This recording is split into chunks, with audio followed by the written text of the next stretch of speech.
We told you about Jimmy Janicki, Sun Belt Player of the Year, projected first-round pick next year. But then Blake Cavill's been hot here recently. He is, and he's got a lot of plate discipline. And along with him, he's a left-handed hitter.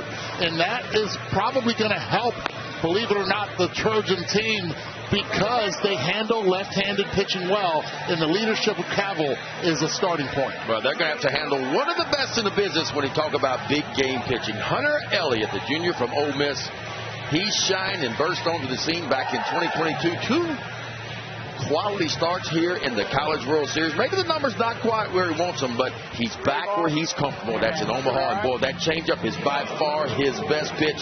That changeup, a 49% swing and miss, and it's going to have to be good today against the Troy Trojans. Troy lost on Friday in a really good game against West Virginia, 7-5. Ole Miss lost to North Carolina 6-2. Hunter Elliott's first pitch is ball 1 to the shortstop for the Trojans, Aaron Piasecki. And away we go. Piasecki, first team Sun Belt. That OPS just outside the top 10 in the Sun Belt. 0 for 5 on Friday. You know, we have Hunter Elliott officially listed as a junior because he technically could come back next year. But he's a 5th-year senior, and he told us the other day he never thought that he would spend 4 or 5 years in college. In the air, left center field for Piasecki, who splits the gap. This gets to the track, and Piasecki has a leadoff double for Troy. Oh, he's the starting point. He's the engine. He's the one that could not get on base in game 1 for Troy. Now starts it off, has made a huge adjustment from game 1. Instead of trying to pull the ball, goes the other way. Pitch middle away, hit it where they aim. And that's exactly what he does. Left center field, gets on second base in scoring position. This Troy offense has been rolling. You talk about the NCAA tournament, 7 NCAA tournament games. They're averaging right at 11 runs per game. Eddie, you had just said it, that the top guys in front of Jimmy Janicki have to produce today for Troy. And that includes this guy, 5th-year senior third baseman Josh Pine. Indiana transfer originally from Bloomfield, Indiana, and the NCAA's active career hits and doubles leader. And what I love about Troy, they move around in the plate. They know that the changeup is Elliott's strength. So they're hitting closer to him and on the plate a little bit more. There it is, too. First changeup today, and that's the one for Hunter Elliott.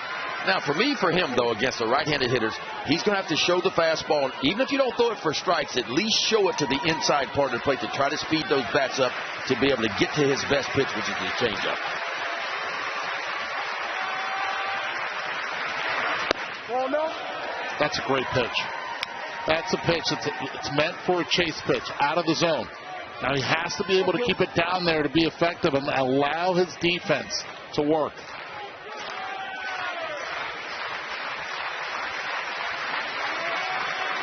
Hunter Elliott's 1-2. Hunter was telling us the other day, he said, my whole life I've had the changeup. It's been the pitch when he burst onto the scene as a freshman, a guy who was so good in the NCAA tournament 4 years ago, including on this stage, starting in game 2 of the finals against Oklahoma. Pop foul by Pine. They sped him up there, 91 miles per hour with a fastball.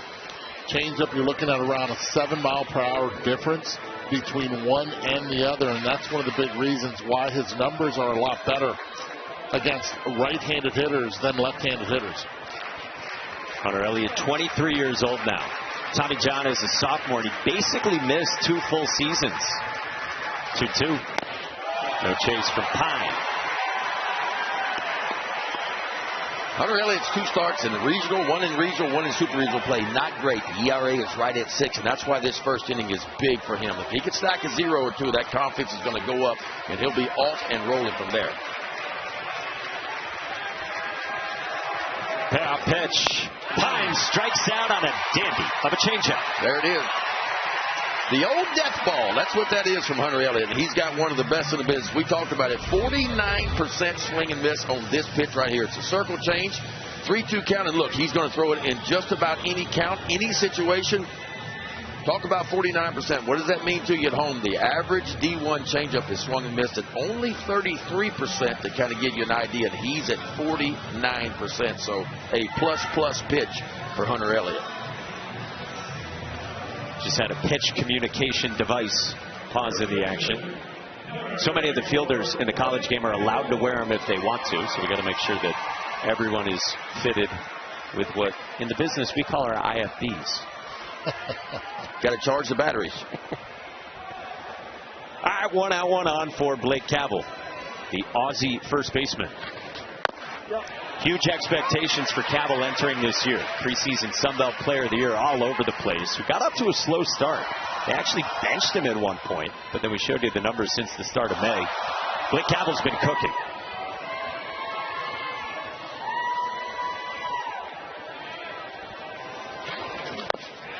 And that's the one pitch that Cavell will continue to expand on if isn't able to lay off. You'll see Elliott try to just go a little bit further down and away as he threw him 2 straight sliders to get ahead 0-2. That's kind of what's new for Hunter Elliott is the breaking ball. Like you mentioned, Mike, he's always had the fastball changeup, but he's tried to shorten up the breaking ball. That's 2 really good ones.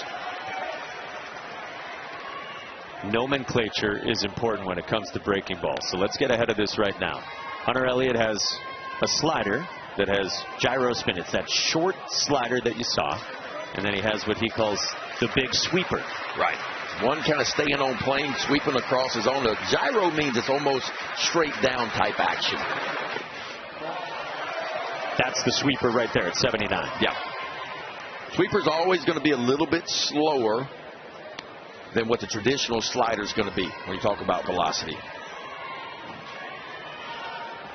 Mike Bianco looks on, a guy that he has spent so much time with over these 5 years.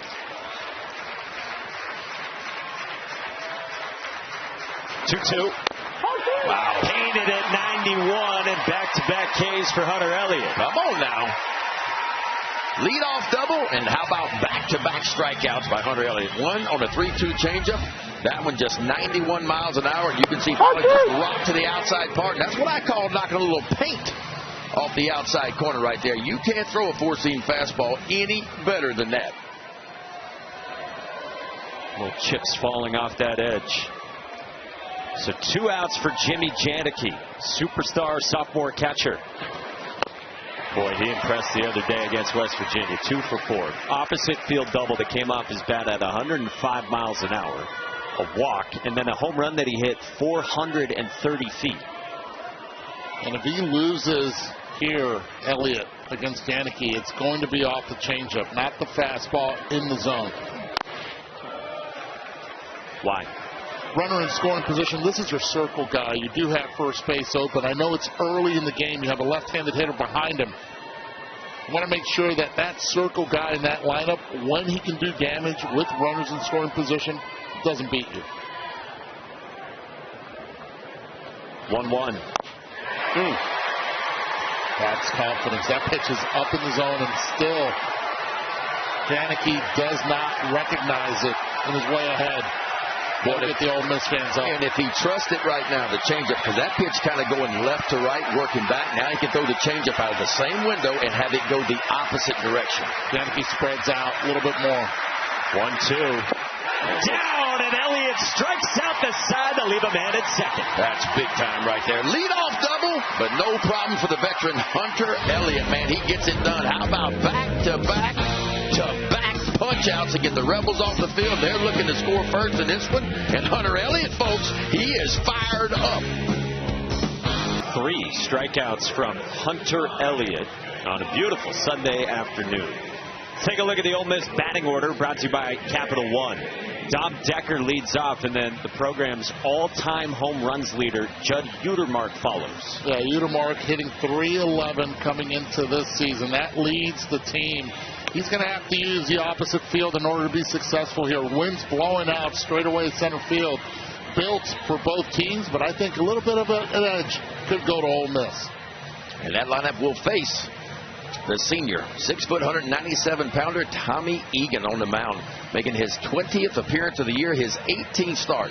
ERA a little bit above 5, but I tell you what, he can strike you out. 99 strikeouts. The key for him today is keep the hitters off balance. He's going to have to use his cutter, his curveball, and his changeup to go along with an upper 80s, low 90s type fastball.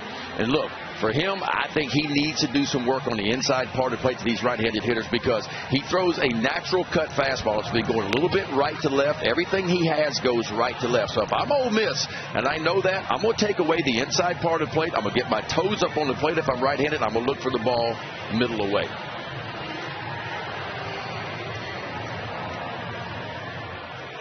Tom Decker leads off against Tommy Egan, fifth-year senior from Chicago. Ole Miss only had 2 runs on Friday against North Carolina. Jason DeCaro was great for the Tar Heels, and then right after the first couple of pitches, Caden Glauber, maybe the best freshman in America, was 2 for Carolina. Egan to Decker, and the first pitch on a hop past Blake Cavell down the right field line. Dom Decker speeds to second, and Ole Miss rocking on the first pitch.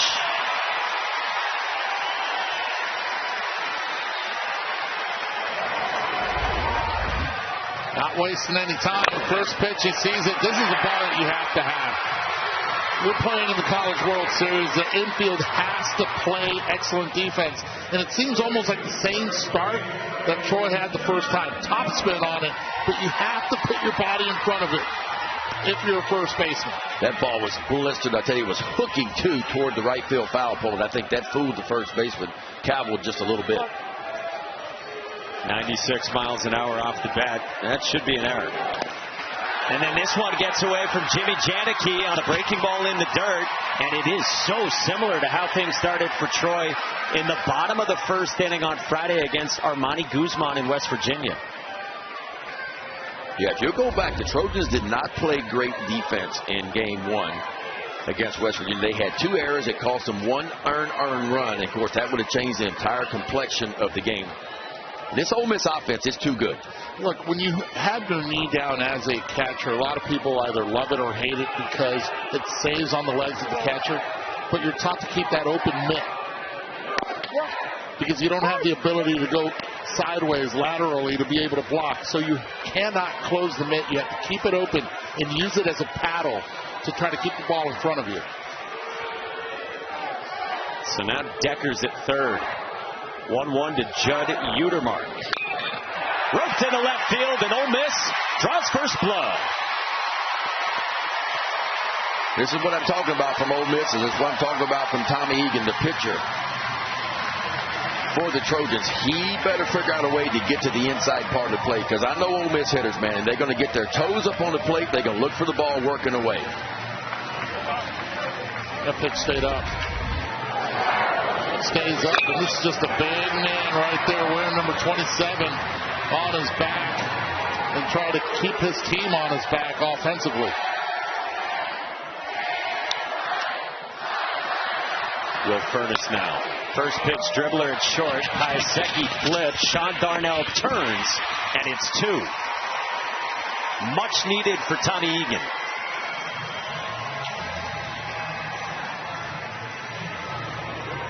These first innings are so tough for pitchers, man. You're trying to figure out what's working. You're facing the other team's best hitters right out of the chute. The heartbeat is very high. This will help settle down Tommy Egan right here. A little 6-4-3 double play. And you see Tommy Egan nodding. This fits with everything we learned when we chatted with Tommy Egan the other day, and everything Skylar Meade said to his pregame. He said Tommy Egan will not get sped up. This kid will be laughing on the mound. And pregame, he'll be doing handstands as part of his warm-up routine. Well, he's got a lot of experience, and experience really matters. He's approaching 200 collegiate innings under his belt. So he's been around the block once or twice, making his 43rd career start, his 51st career appearance. Started at junior college, then was at Houston, then 2 years at UIC. Now his 1 year at Troy. And he holds his hands down low. They're always in action. Outfield's going to be playing very deep here with 2 outs now in the bottom half of the first and the wind blowing out. Against the powerful cleanup man, Tristan Becerra. Clemson transfer, second on the team in OPS. Native of Greenville, South Carolina. 0 for 4 Friday, 2 strikeouts against North Carolina pitching. Here we go.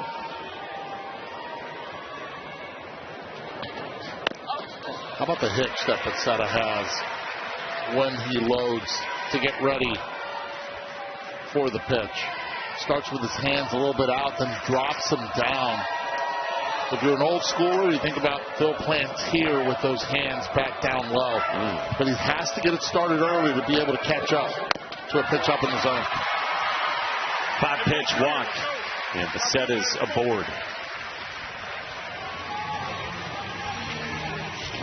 When you think about Ole Miss from an offensive standpoint, guys, the batting average not great. They only hit .264. That was 13th out of 16 teams in the SEC. Runs per game towards the bottom as well. But what they do best is they punch, and they punch big. And I mean that by that, they hit home runs. 107 long balls on the year. That's top 15 in the country. And that's how they do their damage with the long ball. Yeah, they have the highest strikeout rate in the SEC, and they make the least contact.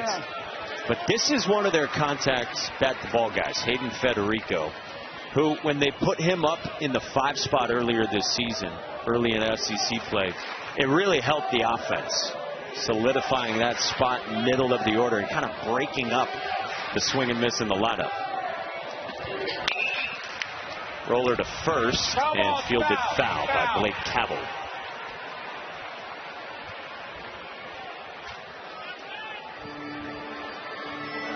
How Hayden Federico started and how he has finished his sophomore season. Great turnaround, great adjustments as well. Puts the ball in play.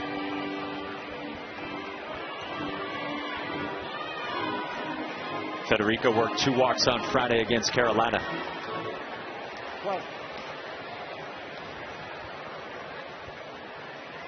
1-1.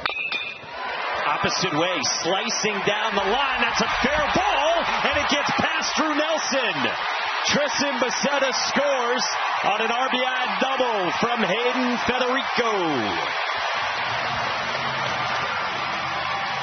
If you watch where the pitch was located, Federico allows the ball to travel and is able to keep it fair, hitting it the other way as it tailed away from Drew Nelson in left field. With 2 outs, you try to have the outfield play no doubles, but that right there, no man's land for Drew Nelson in left, and scores his teammate all the way from first base. Great start for Ole Miss. And where was the pitch? And how many pitches have you seen come to the inside part of the plate so far? I'm telling you, Ole Miss is a veteran. They're a veteran lineup, and they are just going to eliminate the inside part of the plate from both sides. They're going to eliminate it, and they're going to look middle away, and that's what they're doing so far. But it's interesting because he pitches the glove side against the righties, but he pitches the arm side against the lefties so far. You would think that with the cutter and with all that action, he would come hard in, or at least cutting into the left. You would think so. But until he does it, I'm telling you, they're going to look middle away on both sides of the plate. 2 unearned runs for Ole Miss in the first. And away, and it just missed to start out Owen Pano. It's almost kind of counterintuitive because he also stands on the first base side of the rubber.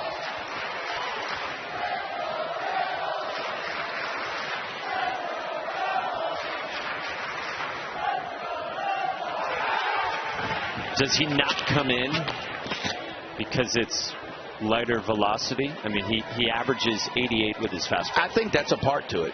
But again, I think we need to do a better job teaching our pitchers to use both sides of the plate. Even with aluminum bats, I think it's so important.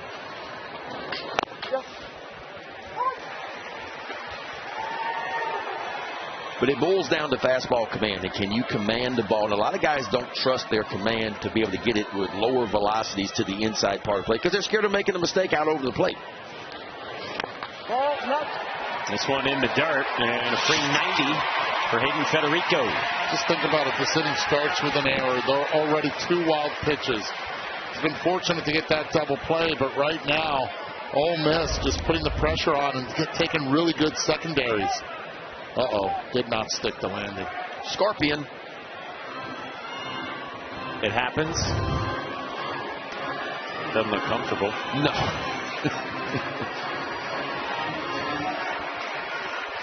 Tommy Egan trying to limit the damage. Well, no, Just down 3-1 on Owen Pano.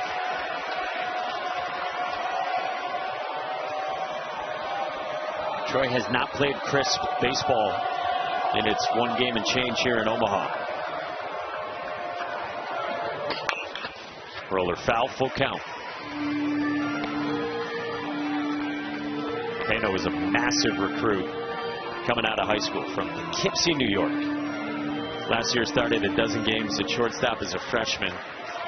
Mike Bianco is still super high on Owen Pano. He was telling us earlier today. 3-2. Painted on the back door to end the inning. But Ole Miss gets a couple unearned runs. And two teams trying to save their seasons are off and running on day 3 in Omaha. The Rebels get 2 on the board to start out against Troy.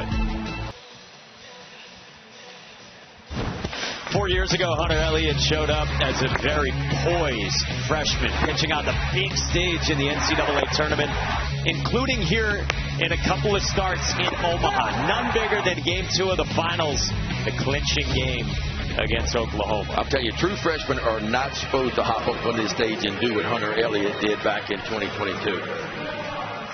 Let's check in with Taylor. Well, the reason he's able to do that is because everybody will tell you he is the most competitive guy they've ever been around. And when we asked him about that, he said, well, I have to credit my older brother Hayden because my entire life we were always competing and he always won. So I had to be able to step up, and that really created a competitive fire within me. It makes sense. A brother that's 7 years older is going to fuel your competitiveness. Hard to catch up right there, right? Especially when he doesn't let you win, and you have to earn to win. Steve Meyer leads off for Troy. They're talking with Cade Townsend the other day. Cade went so far as to say for Hunter Elliott that it's Elliott's superpower, his competitive edge. Said you can see some of the intimidation coming off Hunter Elliott.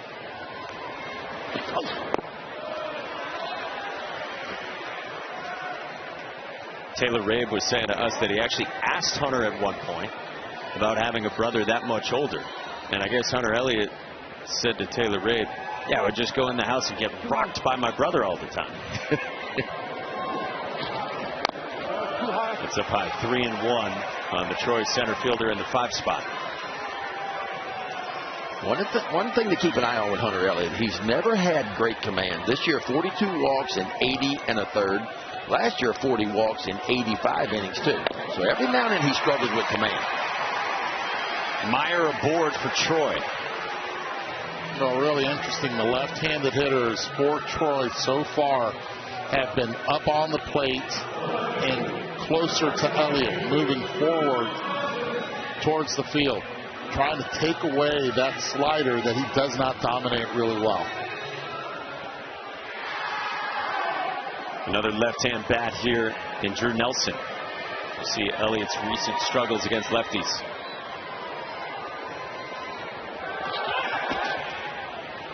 And worth watching. Opposing coaches in the SEC will tell you that Hunter Elliott owns the best pickoff move in the conference. And it's been a totally different year for him. When he came back last year in 2025, Hunter Elliott won 10 games and pitched to a 2.9 ERA. And for whatever reason this year, the ERA's jumped up just north of 5. Now, he's had a little bit of bad luck. If you go back and look at the batted balls put in play, some balls have fallen in on, weak contact. And that happens from year to year, but it's not been the year that he's wanted for sure. In the air from Drew Nelson to left. Long way to go for Randall to run it down and foul ground. A natural shortstop.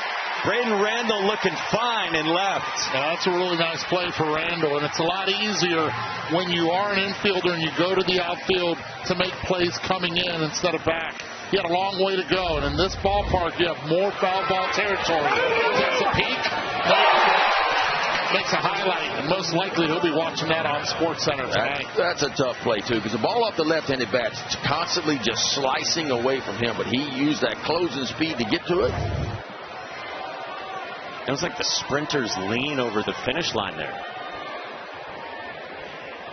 1 out, 1 on. 7-man Sean Darnell. Second baseman in year 2 with Troy after 2 years of junior college to start his career. For this 38-win Troy team, one of the last 4 teams into the NCAA tournament.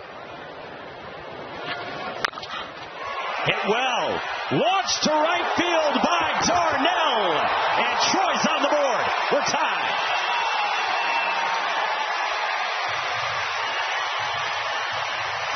Well, we talked about this earlier. Hunter Elliott last year, 85 innings of work. He only allowed 4 home runs. A little over 80 this year. That's the 15th home run that he's allowed. And that's that breaking ball that we talked about. Looking middle away, tried to get it to the outside part of the plate. It never got there. And it goes right into the barrel of Darnell. His 5th long ball of the year.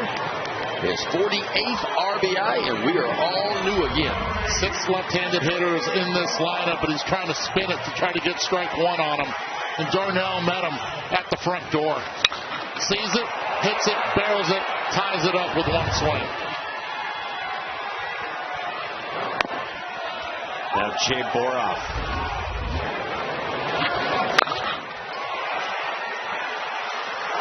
Hunter Elliott was saying this the other day that he's gotten hurt against lefties on breaking ball execution.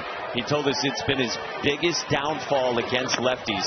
And Eddie, you were talking about those struggles left on left. Yeah, those struggles, the numbers do not lie. You have 6 lefties there. Troy has hit left-handed pitching really well all season. They stay in, they think middle the other way, and if they catch it out front, that's exactly what happens. I'll tell you this, though, and I don't understand. With as good as Elliott's changeup is, and I know it's a big no-no left on left to throw changeups, but it's his best pitch. And after a while, Tom Glavine, Hall of Famer, started throwing those left on left changeups, and you see more of it at the higher level. He has yet to do it against a left-handed hitter. And traditionally for the season, they have been comfortable doing it.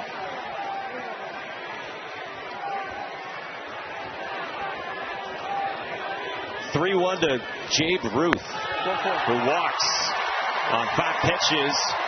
2 walks in the inning from Hunter Elliott. Elliott sharp in the first inning, a leadoff double, and 3 strikeouts to get off the field, but not as sharp.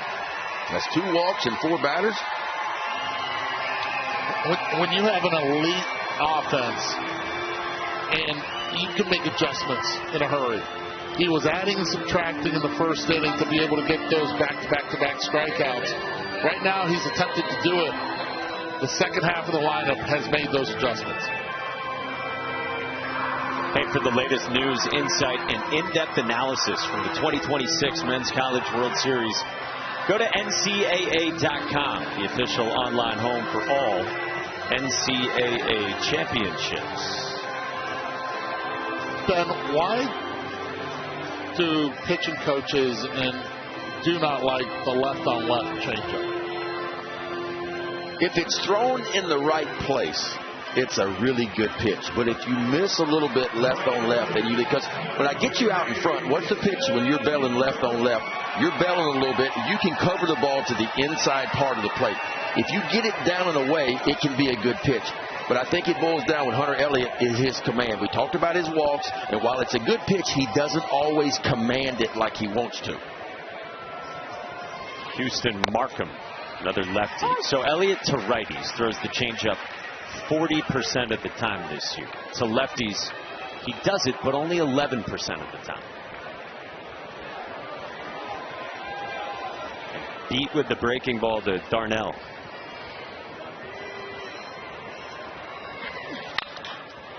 Nothing at 2. Very quickly on Houston Markham. Quick visit to the mound. Next 2 pitches, fastballs on the upper side of the zone. And for strikes. Yeah. And when a pitching coach goes out, it seems like 90% of the time the next pitch is going to be a strike. For whatever reason, it just feels like that. There's some metrics for you. Swing and a miss. See, that's the one he wants. And if he can get the lefties and he can throw the slider there where it starts in the middle part of the plate and he works it off the outside edge, it will be a good pitch for him. The home run that was hit by Darnell was obviously a hanger left right in the heart of the zone. Started a little bit too far in, but again, it boils down to command. Can you command your pitches and get them to where you want to get them?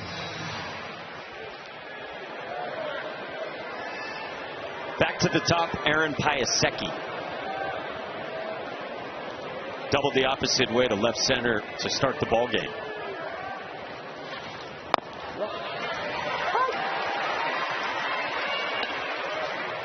Piasecki, the transfer from Central Michigan. 1 year there, before that 2 years of junior college. Skylar Meade told us it's elite bat to ball. He's put on about 20 pounds since he showed up in Troy. Hits it well to right center, but it'll hang up for Tristan Becerra to end the inning. Troy ties it with Sean Darnell. Yeah, Sean Darnell, I tell you what. Watch him just lean on this hanging breaking ball. Hunter Elliott makes a mistake trying to get it to the outside part. It never got there. Sean Darnell ties this thing up on one swing with his 5th long ball of the year. The NCAA Men's College World Series is presented by Capital One. What's in your wallet?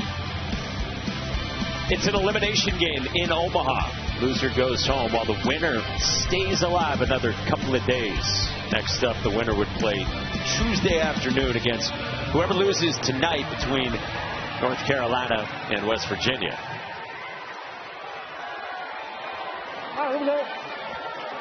Troy's first Men's College World Series. Ole Miss back for the first time since the Natty in 2022. Sean Darnell ties this game at 2 off Hunter Elliott. 7, 8, and 9 for the Rebs, starting with Austin Fawley, power hitting catcher from Florida, against Tommy Egan.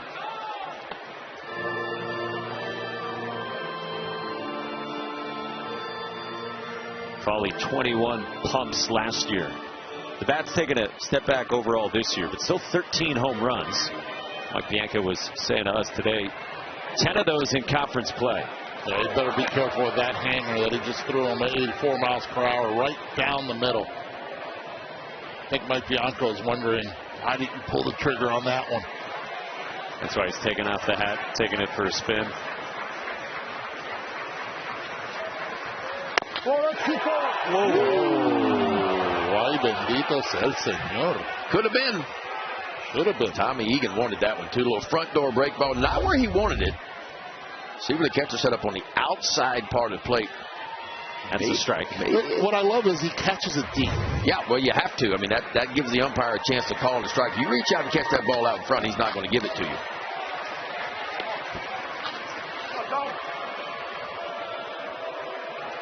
So now danger zone. Do not want to issue a leadoff walk.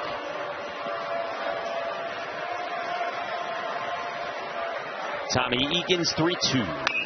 Fawley fouls it off himself. It's going to be so much spin from Tommy Egan. Yeah, I mean, that's what he's going to do, you know, and he doesn't throw many fastballs. Typically, Egan throws about 30% fastballs, and even the fastballs he does throw has a little bit of cut to it, a little bit of right to left to it. And the cutter, the curveball behind it, and he'll throw you an occasional changeup. We've not seen one yet.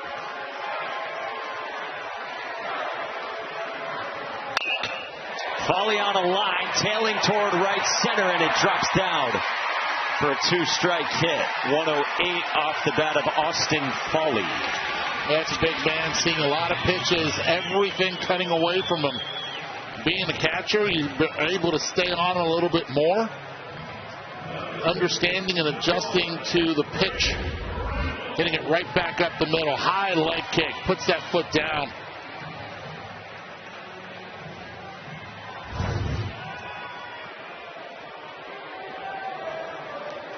Fawley on for Braden Randall, left fielder in the 8th spot from Rockwall, Texas. Ole Miss is a team that don't steal many bases at all. Only 49 stolen bases on the season, but they are one of the best, going first to third on a base hit and scoring from second base on a base hit. So while they don't steal a lot of bases, they are a good base running team. Yep. Egan gets this call. It's 0-2. Skylar Meade was telling us about Tommy Egan this morning. He said he's a spin demon. He said it's literally 3 different breaking balls. And then he said similar to Joey Volchko, just with different velo. The fastball cuts. Ooh, hit well. Right field, Braden Randall. See ya.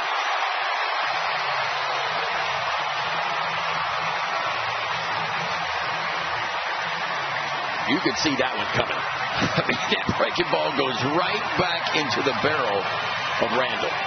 And I mean right into the barrel. Only Randall's 4th long ball of the year, his 23rd RBI, and the Hottie Toddy boys back out on top. I'll tell you what, a week and a half ago, we were in Athens, Georgia, and we witnessed a lot of home runs. And I have a feeling we're going to witness the same thing this afternoon. You said it, right into the barrel, lifting it, and getting that 2-run lead back. Okay, for both of you, we have 2 total home runs in this game. How many do we end with when this game goes final? A total? Yes, please. I'm going to say a total of 5. I'll take the over. You don't get to say over. You got to have a number. The question was a number. Now, that's low-hanging fruit to take the over. I said 5. Your number is? My number is 8. Oh, wow. That sounds a little agitated. My number's 8. And one of the big reasons is neither pitcher is yet to be able to establish anything in. Well, that's what we talked about early, and that was my concern with both of these pitchers against 2 teams that can really swing it. And it's not overpowering velo. And it doesn't have to be, though. If you trust your command and you can shove it in there, you don't have to throw it for a strike. Throw it a little bit off the plate. Just make them think you might every now and then, and that just opens up the outside part. Colin Reuter grounds out to Aaron Piasecki. But until both of these pitchers show that they will use the inside part of the plate, the hitters will just eliminate the inside part and look middle away, and that's what they've done so far. And with the combination of no shadows, with the combination of the velocity of the pitchers and the flag where it's blowing today, nothing to take away from both of the starters, but that is a credit to the hitters in this game. Back to the top, Dom Decker with action in the bullpen. That's one of the starting pitchers for Troy, Hayden Smith. Typically the Sunday starter.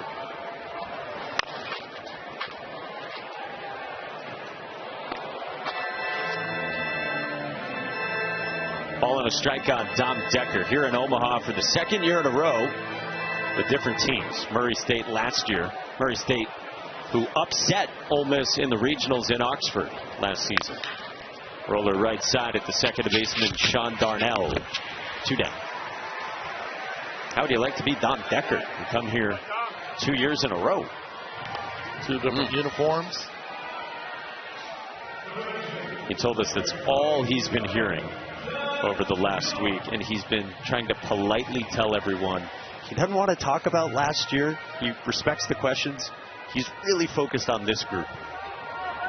You think he's had sushi here in Omaha? Because he knows where to go, most likely. That's what you do. Hey, yeah, pick up a copy of the Omaha World Herald if you want to learn about our eating habits. 2 outs, bases empty, Judd Utermark. Middle of the country? Who knew? In a landlocked state, no less. RBI single to the pull side for Big Judd, his first time. 6'5", 250, big hunk of sugar. You talk about fill up a batter's box. He certainly does that. Mike Bianco said to us today, Tim Elko 2.0. Very similar path. Really good high school player. Got to Ole Miss. Struggled with injury. Struggled to be a regular player. And then the breakout last year for Utermark with 22 home runs. 22 more this year. And like Elko 4 years ago, Utermark and Hunter Elliott, the faces of the program this year. That locks him up on a backup breaking ball, and Utermark strikes out. But Ole Miss reclaims the lead on a big fly. The second of maybe 5 or 8 home runs today. Spinning down and in, and Randall from the 8-hole makes it a 2-run game again. Rebels taking the lead. Welcome back here to Omaha, joined now by Troy head coach Skylar Meade. I just saw you have a conversation with your catcher, Janicki. What is he telling you in this moment? Well, we're just making sure, where pitches are missing, just so we have an idea as we go pitch to pitch. And, Tommy's just got to execute. Obviously, the 0-2 breaking ball hit out's unfortunate, just the way baseball goes. But, we got after our guys after first inning. We came, and that was not a good inning for us. But the great part about our guys is when you challenge them, we've talked about it in the meetings, they respond, and they immediately responded. We saw you before the game. You were throwing batting practice to try to emulate the arm slot of the pitchers you'll face. Why is it important for you to do that? Well, there's most you can create visuals to represent what the guys are going to see. It's all about just preparation in the sense of, hey, I'm going to see this, and so I'm going to smoke the ball in BP. Therefore, hopefully, I smoke in the game. How does your arm feel? Oh, my arm's golden. I got that thing fixed. I'm A-okay now. Thank you, Mike. He got it fixed. He's good to go. He's the third base coach, too, so he's got to hustle to third now. Yeah. Pitch com, right through. Oh, how about the pitch com saving him? Does that bail him out? Yes, it does. First base dugout. Skylar Meade, who, about halfway through the season, took over coaching third. They wanted to have some of their offensive guys in the dugout instead. And so Skylar Meade's busy, man. And that's why he doesn't sleep. He made a comment after they clinched in Super Regionals that you put everything you have into getting here. He said you don't sleep. You don't stop thinking. So we asked him today, how much do you sleep? He's up at 4 a.m. every day, sleeps 5.5 hours per night. It's not bad. 5.5 hours, I'll take that. It's not good. It's not? It's not ideal, but it works for him. Because I tell you what, he's got a ton of energy. He told us if he weren't going to be a coach, he'd be one of three things: storm chaser, an actor, or to go to law school. Those are three pretty similar things. He took a theater class in his time at Louisville. Yep. What a job he's done with this Troy program. Fifth-year head coach. Pitched here in 07 as a player for Louisville. Worked his way up as a pitching coach. Eventually from Michigan State to South Carolina, and the head coaching job at Troy. They finally got the at-large spot after heartbreak the last 2 years. He said last year not getting in was a travesty. Well, what he did was he amped up the teams that he played in non-conference. And their non-conference strength of schedule for Troy this year, #1 in the entire country. So that gets the RPI up because of the quality of the competition. At Mississippi State, at Georgia twice, at Vandy, at Alabama, home against Alabama.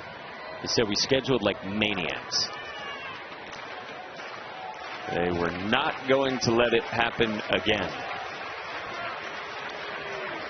Hunter Elliott's 1-2. Josh Pine spits on it. That's making the adjustment. Pine struck out on a changeup last time. Hunter Elliott tried to repeat the dosage. Did not bite. But don't think Hunter Elliott is going to give in on it.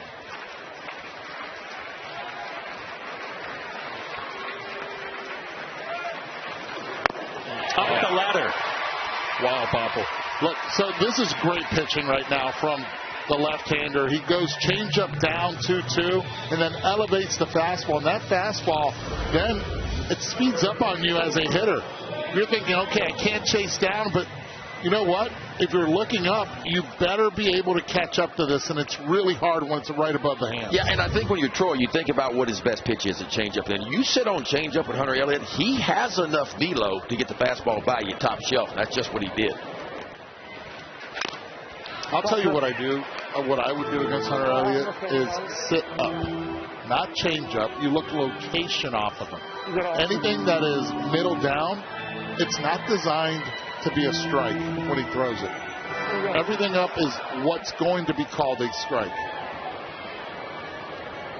0-1 on Blake Cavell. In the air, left side. And onto the outfield grass. Oh, and Pano lands the dismount. 2 down. That wind is blowing out, and I think everybody's obviously got to be aware, the infielders and the outfielders, which way the flags are blowing. Those balls want to creep out towards center field. You see the wind right there.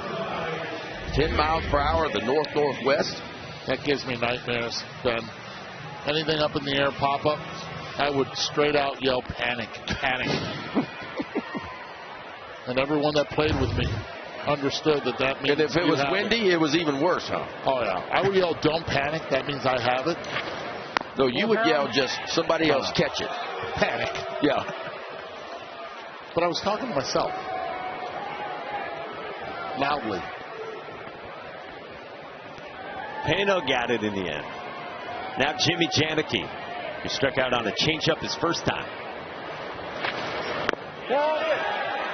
On appeal, no swing from Janicki. Great company for Jimmy Janicki with 20 homers and 20 doubles. Asked Skylar Meade today, how'd you get Jimmy Janicki? Skylar Meade watched Jimmy Janicki play 2 innings of a game on the circuit in high school, and he was hooked. Used his connections to connect with Jimmy Janicki. At this time, it was players calling coaches more so. Jimmy Janicki called Skylar Meade, who is at his favorite place in the world, Chipotle. Forgot to ask him what was his favorite order. We didn't get that far. Skylar Meade picks up the phone and he says, Jimmy, I am really into you. And here's how you know. I walked out of my meal at Chipotle to talk to you on the phone. 2-1 is down. 3-1 on Janicki, who, if you haven't heard by now, projected as a maybe top 10 pick next year. Such an important inning for Hunter Elliott. His team went out and gave him 2 in the first. He gave those 2 back in the top of the second, and his team goes out and gives him 2 more. So he doesn't want to lose another lead. On pitch walk, free pass from Elliott. Well, that's why scouts are drooling over Jimmy Janicki. I mean, he got a pitch away the other day and pulled it 430. Yeah, I mean, Coach told us he can really go out because of his length and his arms, and he can circle balls on the outside part of the play. That ball was off the outside edge or just on the outside edge, and he just simply went out and hooked it for his 20th long ball of the year. Think about Janicki, man. 86 RBIs as well. And that's 86 RBIs in, 69 games. So base runner for Steve Meyer. Walked his first time. Left side heater for a strike. Prolific run producer Janicki is. But, again, Troy has to be able to get the guys in front of him on.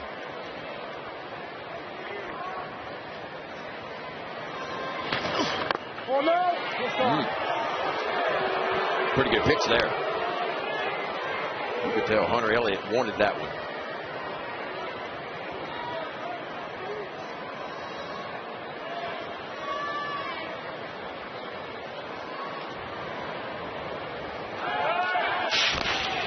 How about Mike Bianco in his 26th year as the head coach of Ole Miss? He is the longest tenured coach in the Southeastern Conference, not just in baseball, in any sport in the Southeastern Conference.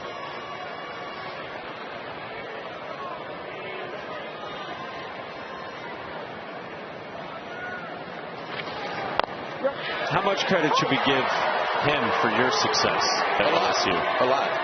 Mike taught me a lot. And I knew Mike was going to be a manager. I knew he was going to be a head coach one day because obviously he was a catcher.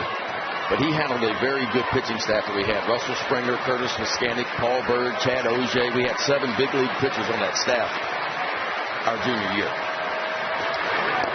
That's down. Some high IQ pitching there, too. We couldn't hit very good. Don't tell Mike I said that. We had to win by pitching and defense.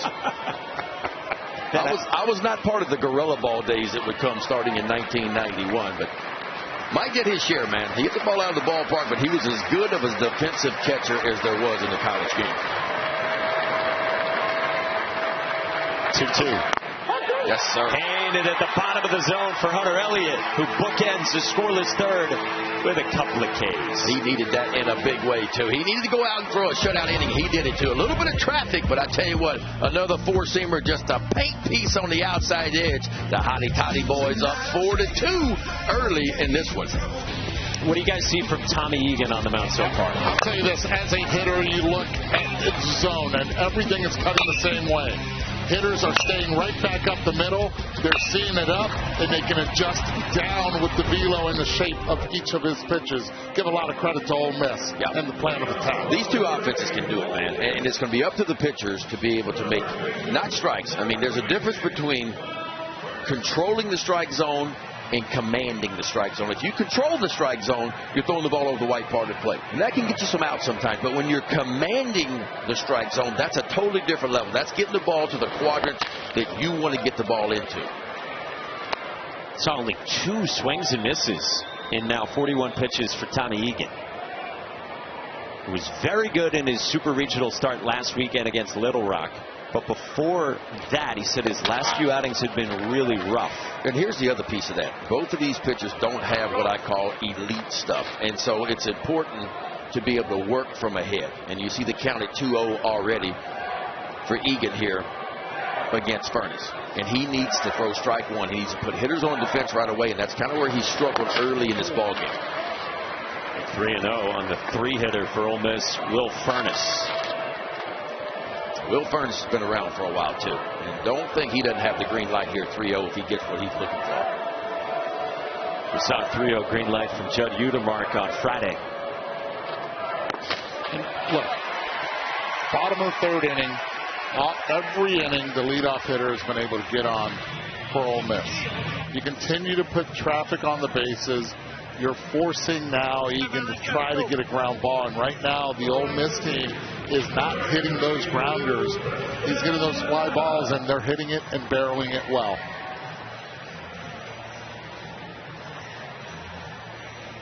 Skylar Meade comes out, and I think he's going to make a pitching change. Yeah. He usually jogs when he's just talking. He usually walks when he's making a move, and I bet he's going to Hayden Smith here. Can't let this get away anymore. Here's the lefty. Hayden Smith, the Kentucky transfer, enters in this elimination game at the College World Series. Monday Night Baseball on ESPN. The Rays head west to take on the Dodgers at 10 Eastern. Watch it live on ESPN or stream it on the ESPN app. Oh, what a pretty uniform. See Kevin Cash there? Speaking of Kevin Cash, 2-time AL Manager of the Year. A couple College World Series appearances for him with a certain school down south. It's amazing because that's the last time he could really hit. Is when he had that uniform on. Kevin, that was Eduardo. That was not me. How about Kevin Cash, though? Think about this. Played in the Little League World Series, played in the College World Series, and managed a World Series at the big league level. Tommy Egan out of this game, shortest start of the season for a guy who was a real rock in the rotation this year for Troy. He's hoping it's not the end of his college career, but he gives way for now to Hayden Smith, junior lefty from Nicholasville, Kentucky. Making his 19th appearance. He's got 7 starts under his belt. 49 innings of work. He's not a big strikeout guy. Only 28 strikeouts in 49 innings of work, but a very good opponent's batting average. Just .226 and an ERA outstanding at 2.94. So he's a pitch-to-contact guy. Yeah, that ERA, top 6 in the Sun Belt. Very good conference. He goes left on left with Tristan Bassett, the cleanup man. That's a strike at 89. And that's kind of where that velo is going to be for him. He'll touch a 91, 92 occasionally. And there's the curveball, the changeup, a little slider behind it. Hayden Smith has given up 2 home runs on the season, both to left-handed hitters.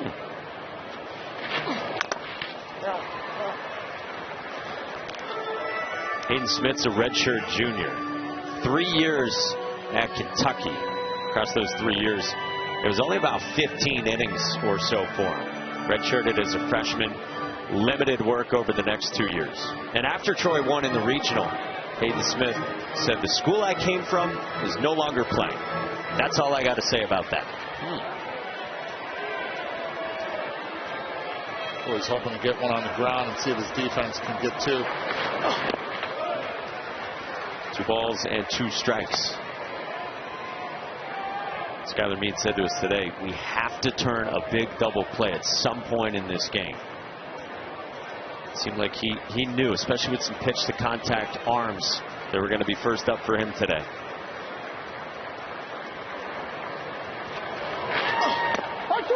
Strike 3 calls. 1 away. And that's his game, too. Hayden Smith loves the bottom part of the strike zone. 2 4-seam fastball, and he'll sink it and try to create those ground balls. But I love this pitch right here. That's a 2-seam fastball. Just paints it right on the outside edge. Well done.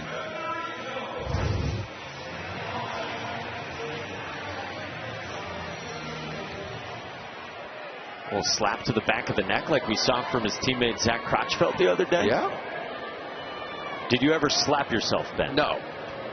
Do you plan to? I'm not planning to. Got it. My wife pops me enough, so I don't have to.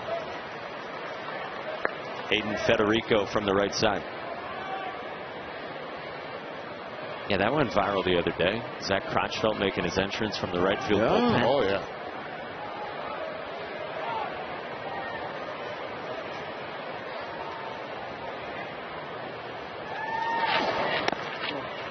Two 2-0 on Federico, who had an RBI double from the left side his first time in the first inning. Federico not only taking that pitch, but then giving a little bit of scouting to the guys on the bench and on deck, letting them know it was a changeup. That tracks for Hayden Federico, the son of a longtime college coach. Sharing his insight with his dugout. Father Mike, there he is, former head coach at Louisiana Monroe, now on staff at Louisiana Tech.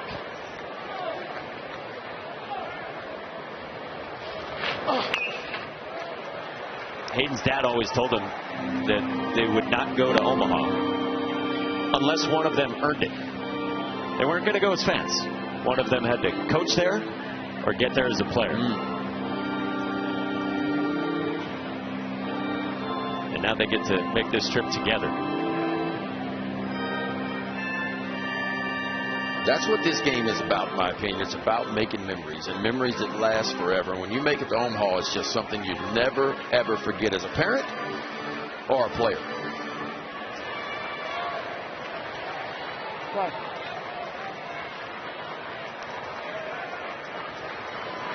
2-2. Federico sharply fouled.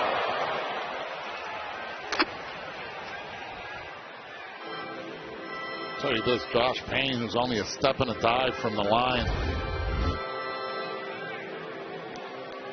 This ball just barely nicked his glove. If it would have been a fair ball. Kept hooking foul. Yep. But I like the way Hayden Smith's pitching, right? That's 2 fastballs in this at bat to the inside part of the plate. And so even though it's low velocity, here's a guy that's not afraid to shove that fastball in to be able to get to the changeup away.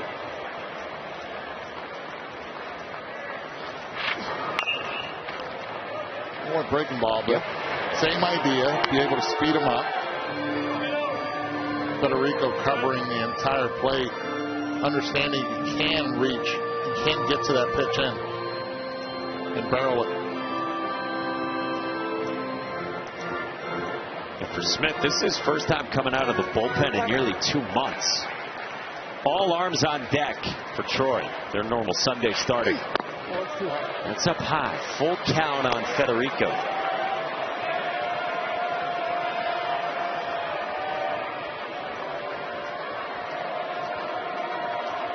Will Furnace going to be moving here? I don't think so. I don't either. No stolen bases on the year. Ole Miss can swing and miss from time to time. That's down, ball 4. 2 walks in the inning. The first from Hayden Smith, and they're at first and second for the Rebs. That's a great at-bat by Federico. Switch hitter. They flip him over to the right side, and he's able to foul some pitches on the inside part and does not chase to draw the walk.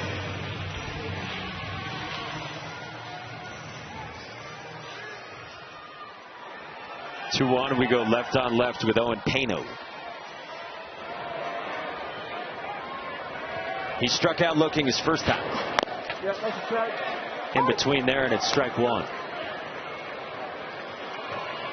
Told you Owen Pena was a huge recruit. He was number 21 in his recruiting class, according to Perfect Game.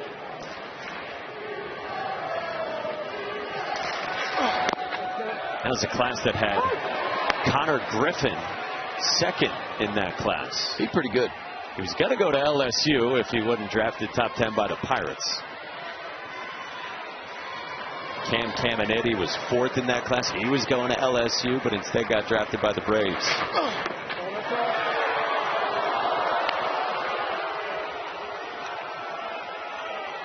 Pena was right in the mix with those types of guys, like Will Schmidt, Derek Curiel in that class.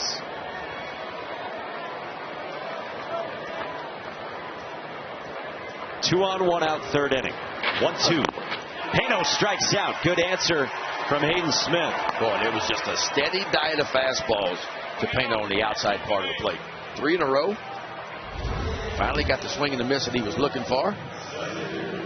So Hayden Smith has shown us, man, he'll use both sides of the plate.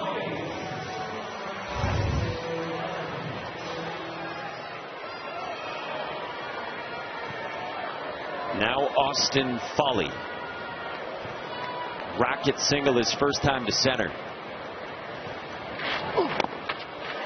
Challenges him with 89. And a little bit up and in as well. Big arms, longer swing, perfect location. Cannot let his arms get extended. 0-1. Hayden Smith has been up to 95 this year, but it's upper 80s right now, and he throws his fastball 2/3 of the time. I'm just looking at the analytical data that we got in front of us. He's got a high spin rate fastball, meaning it's probably got a little bit of vertical hop to it, just kind of stays on plane a little bit. What's it do for a hitter, Eddie, when a fastball's like that? Look, my philosophy with this whole thing, when you have a guy that comes from this angle and is able to throw 92 to 95, is you have to look up on guys like this. It appears as if the ball's rising. That's why you swing under it. Under it. On the infield right side at Sean Darnell. The call and the catch. And Hayden Smith does his job. Skylar Mead's move to the pen pays off. Taylor's with Mike Bianco when we come back to Omaha in this elimination game. Welcome back here to Omaha, joined now by Ole Miss head coach Mike Bianco. What has impressed you the most about the offensive approach from your group so far? Just some good swings. I think Egan got some breaking balls up. Obviously, our left-handers got some good swings on them. And, but we got to continue because obviously they're here to play too. They got some good swings as well. How did your group respond to the story you told them pregame? Well, we'll see at the end, obviously. But, just a little story about Tiger Woods' comeback in 2019. And, again, you're remembered for your successes, not your failures. And so hopefully, a little reminder to go for today. Awesome. Thank you, Coach. Thank you. So the background on that is before every single game, Coach Bianco will tell his team a story, and he carries folders with him of stories he's collected, ones that he's used, ones that he still has to tell. This is a tradition he got from legendary LSU coach Skip Bertman, who used to do the exact same thing. And as he just mentioned, the theme of today's story is everybody loves the comeback. So we talked about in 2009, Tiger Woods was on top of the world, and then things didn't go his way. He battled addiction, lost his wife, crashed his car, but then eventually in 2019 won the Masters again, and everybody celebrated him. Why? Well, because everybody loves a comeback story, and so it's fitting because Ole Miss lost the first game in this tournament, guys. All right, Taylor. Those things are stuff of legend, apparently. Mike Bianco pregame messages and stories. Drew Nelson, first pitch swinging into right and run down by Tristan Becerra, who got a great jump. Ben, do you have a favorite Mike Bianco story? Mike Bianco is known, and it's legendary. You can pull him up on YouTube, some of the best pregame talks, and he'll grab a different story, and obviously he's got a folder full of them. They'll kind of bounce around. Some of his own and some of the ones he's picked up. But the one thing I can say about Mike Bianco, and I think the most important thing to say about him is, and I've gone through this, when you send your young man off to college, you want the coach to teach him the game of baseball. But what's more important, you want to teach him the game of life, how to be a young man, how to conduct yourself both on and off the field. That's the one thing I can say about Mike Bianco. Any kid that goes to Ole Miss is going to grow up. They're going to mature because of the man that Mike Bianco is. And I think that's the most important thing for me as a coach, because all these kids want to play at the MLB level. But the truth is, very few of them will make a living at the MLB level. But during life, these are life lessons they learn while in college, and that's what Mike Bianco does best. He turns a young man into a man by the time he leaves Oxford, Mississippi. Well, let's tie it into Hunter Elliott. I mean, how impressive was Hunter Elliott giving his perspective on his 5 years when we talked with him the other day? I mean, it's a kid who said, I never saw my career going quite like this the last few years.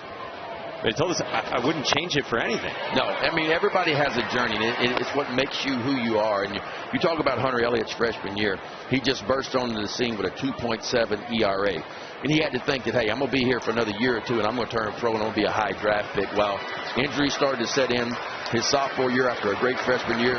One start, he hurts the elbow, does a PRP injection. It didn't work, has Tommy John surgery, misses the rest of the year, misses all of 2024, and bounces back to a wonderful 2025 last year, and now the numbers aren't quite as good. So everybody's got a story and a journey that they go through in sports. That's just part of it, but it makes you who you are. 2-2 to Sean Darnell. He gets hit by the pitch, and a man aboard for Troy in the fourth. It's a story of perseverance, and it's a story that a lot of players in NCAA, in high school, in pro ball can relate to. The adversity, how do you bounce back from it?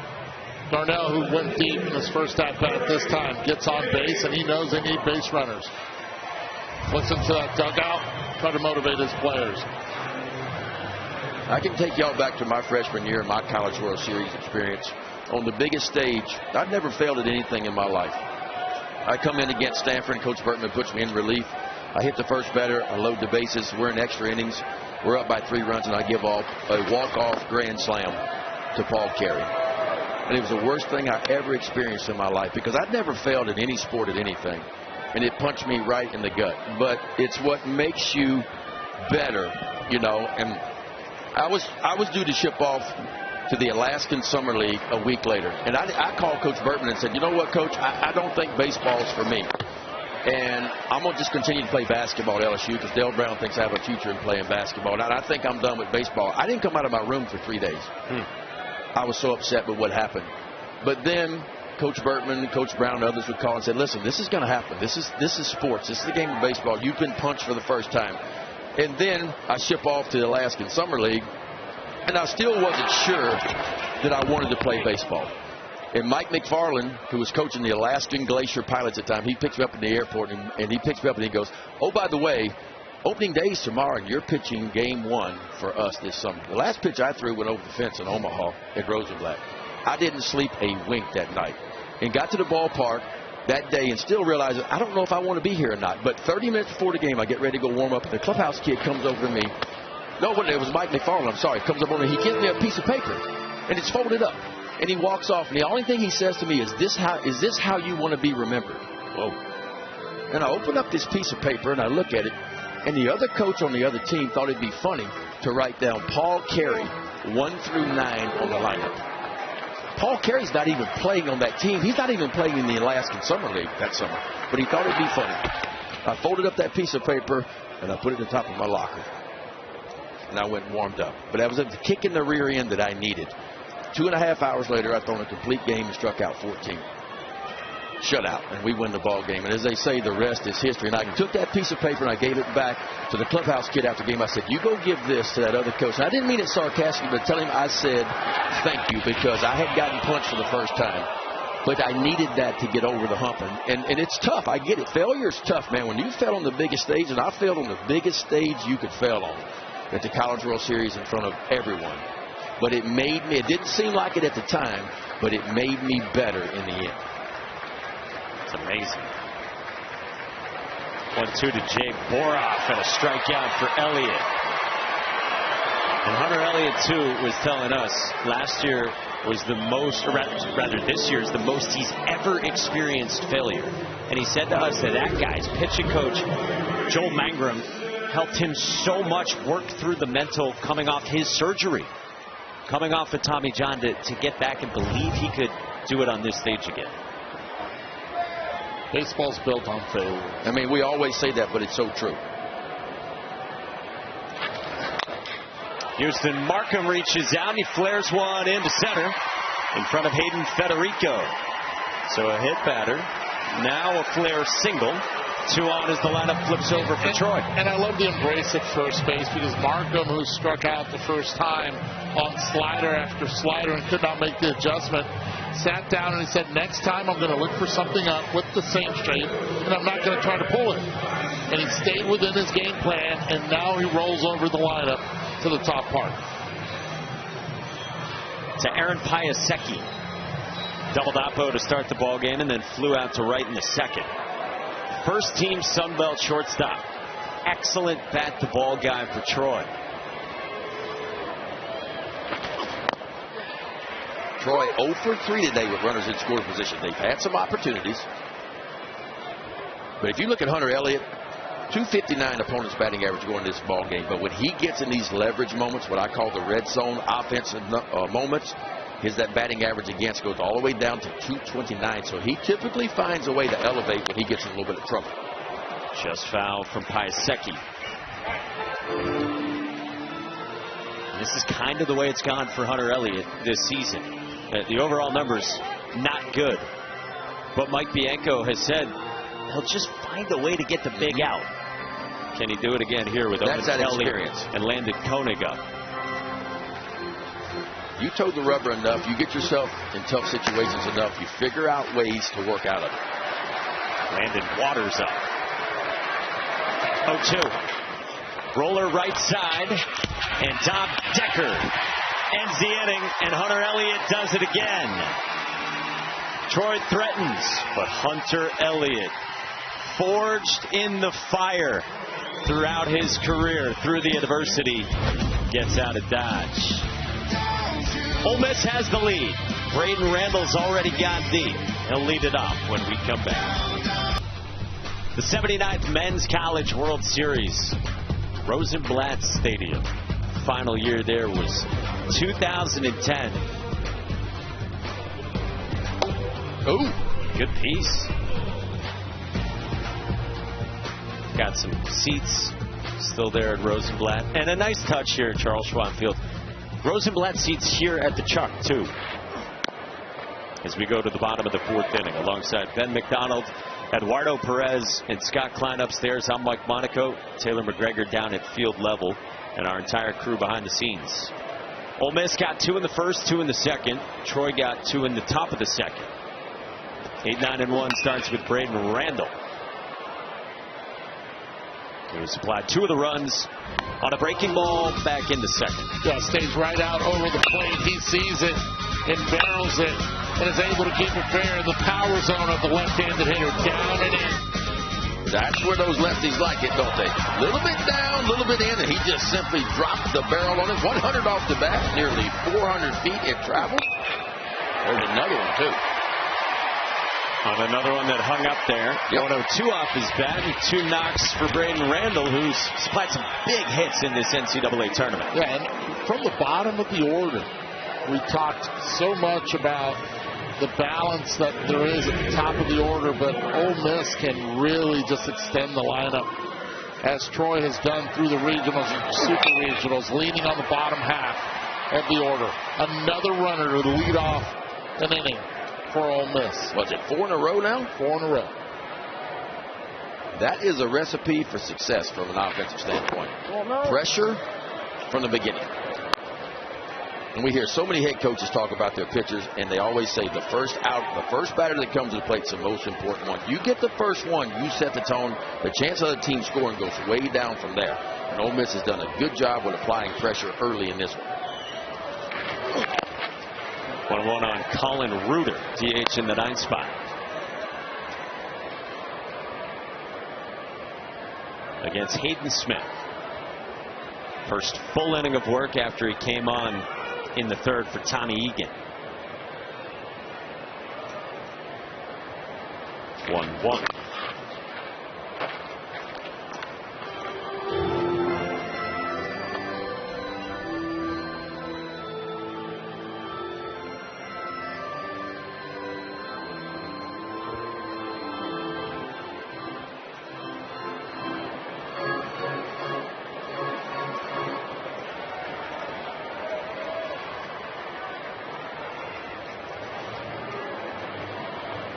1-2.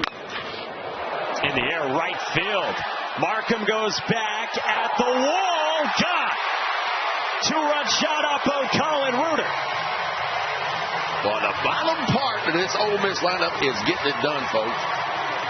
Braden Randall out of the 8th spot. He's got a 2-run home run.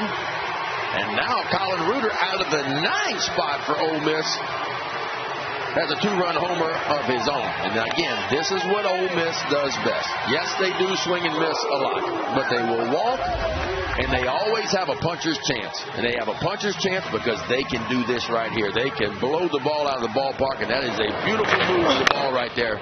You talk about staying on it and staying through it. Reuter's 8th long ball of the year, his 40th RBI. And Ole Miss playing a little add-on here in the bottom of the 4th.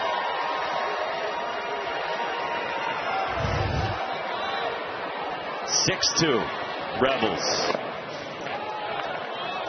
And for those keeping track, the 3rd home run of the game. Stormtrooper time. I think that's great. You a big Star Wars guy? No. But I think it's great. You're not a big Star Wars guy. No. I had you as a Star Wars. Did you really? I did too. Absolutely. I don't watch Star Wars either. I don't really do any of the I'm a big Star Wars fan. I do sports. So do I. I do thrillers. I don't really do I do drama. I do thrillers. fantasy of any sci-fi. kind. Yeah. Sci-fi's not my thing. I do Spanish movies. I do English movies. I do Korean. Okay, you're a Renaissance man. How do you have that much time to watch all that? Multitask. Point taken. I don't sleep. You and Skylar Meade. 2-0 on Dom Decker.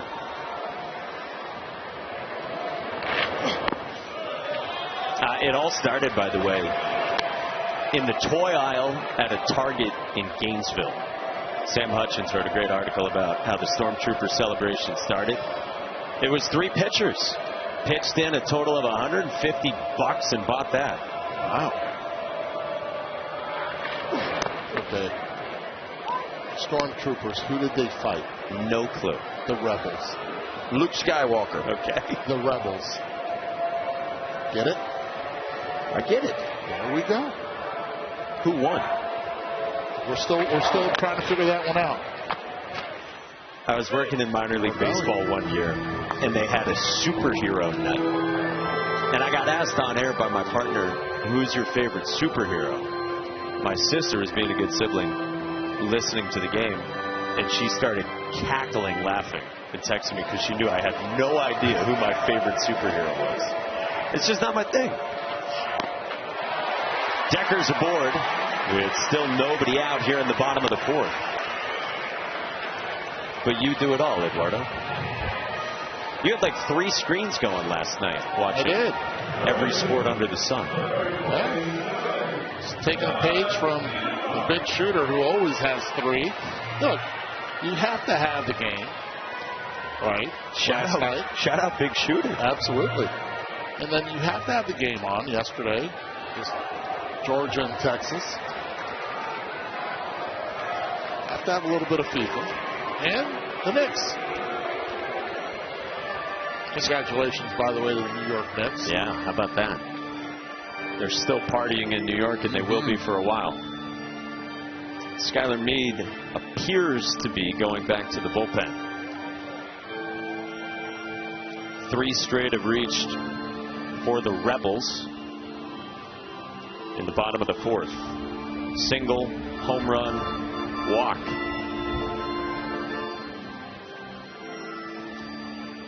And there's the call to the pen. Ole Miss leads 6-2. Bottom of the order, producing. Try to throw that fastball right down the middle. Did you know that there is a lot of power in the bottom of the order, and it can go oppo and add on to the lead? The Rebels do.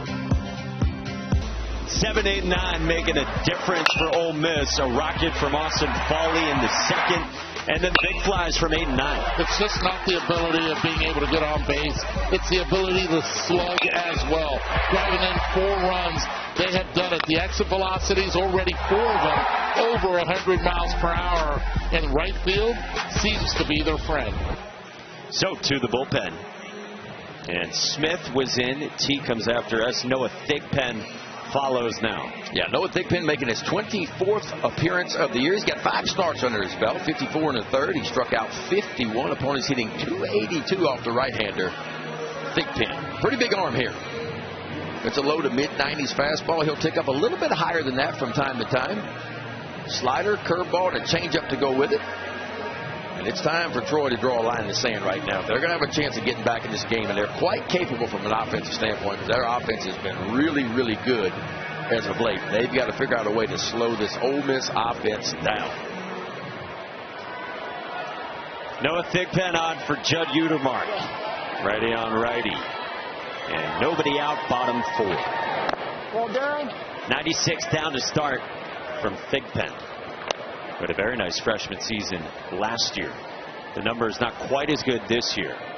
But once they moved him to the closer role recently, Skylar Meade told us this guy became a dude like he was before. Well, they're going to need him to be that dude and give his offense a chance. Has to look for the zeros, needs to be dominant, and needs to create that energy so it can translate to their offense.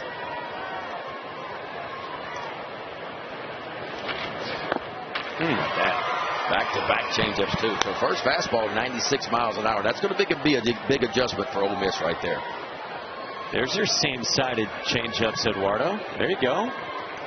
Right on right, you see it a little bit more than you see it left on left. Strike 3 called. Janicki might have stole that one behind home plate. But slowed it down twice, and I think it's one of the best sequences in baseball for a pitcher. Slow, and then fast. And he just paints it on the outside. And watch Janicki just rip that ball back real quick.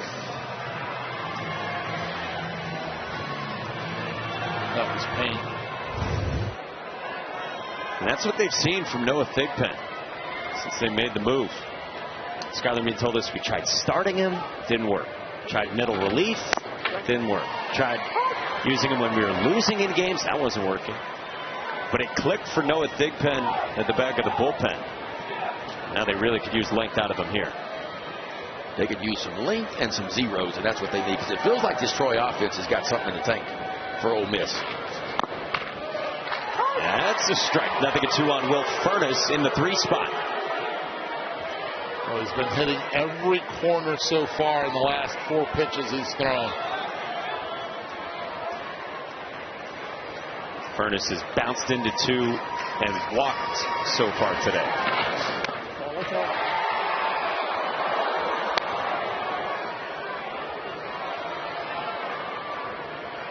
Their dad, Eddie, should say Dr. Eddie Furnace. That's Dr. Eddie Furnace, is right. Filming. He's got the horizontal video too. He knows what he's doing. That's better. That's better for Twitter than the vertical. Is it? That's what they say. Ben does everything vertical. Yeah, I don't know nothing about that horizontal stuff. It's just to turn it on. Nothing. I'll just.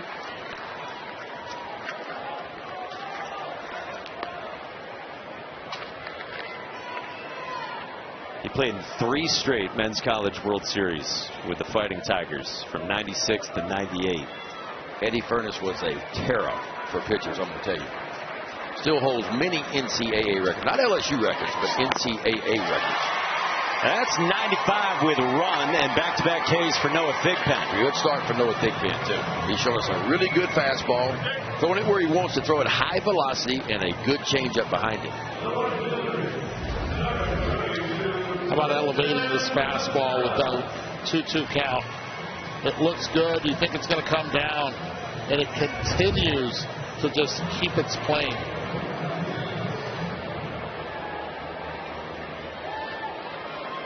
Now Tristan Becerra. He's walked, scored, and struck out looking.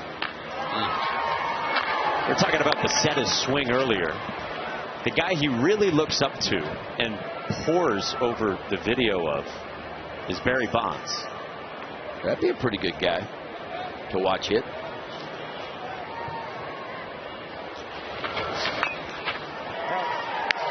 Barry Bonds with a slight hitch as well, would get it done early, and as he would say, catch the ball. Catch it on the way in. That's what his godfather, Willie Mays, told him. That's what his father as well, Bobby Bonds, had told him. You have to catch the ball as it comes in to the plate. He even told us he has a folder on his phone called the Barry Files. So he'll sit there and go through several different videos of Barry Bonds throughout his career. Of course, that left-handed power, and it's pretty impressive to think what he did in the ballpark he did in San Francisco. And he said that's some of my favorite stuff to watch is the splash hits out there in San Francisco. How about that? The Barry Files is the name of the album in his camera roll. Barry he made it sound so simple when he talked about it, didn't he? But it's not that easy. It was for him, but it's not for most. And I spent an entire season with him while he was the hitting coach for the Marlins. I was broadcasting for the Marlins, and he would say, look, hitters would come up and say, Barry, can you help me? He goes, you have to swing at strikes. I can't help you if you don't know the strike zone. Yeah. Well, Becerra swings at this one and lobs it into left field. 2-strike base hit and 2 on. And the players would get upset. They're like, why isn't he helping us? But he made sense as the year went on. It was like, if you swing at strikes, if you have the discipline of understanding where the pitch is, then you can do some damage right there, protecting the outside part of the plate. You got the shift on the infield, but it doesn't matter. He hits it over it and the other way. And I think that's got to be the approach for Ole Miss against Thigpen, right? He's shown us a really good changeup, so try to hit the fastball to the backside of the field. That way you got some bat left for the changeup. Hayden Federico takes the changeup for strike 1. Federico, really good plate appearances so far. RBI double from this left side of the plate in the first, and then a walk from the right side in the third. Continuing a good NCAA tournament. 2 on, 2 out. Chopper foul, 0-2. Oh, he's leaning on that changeup to get a hit, isn't he? And he's executing it well. He's keeping it down. He's got good action as well, arm side. And we'll see if he stick with the same sequence. It's been slow, fast, so back-to-back changeups. Now you might get that 4-seam fastball just above the top of the zone. Try to get that swing and a miss that he's looking for.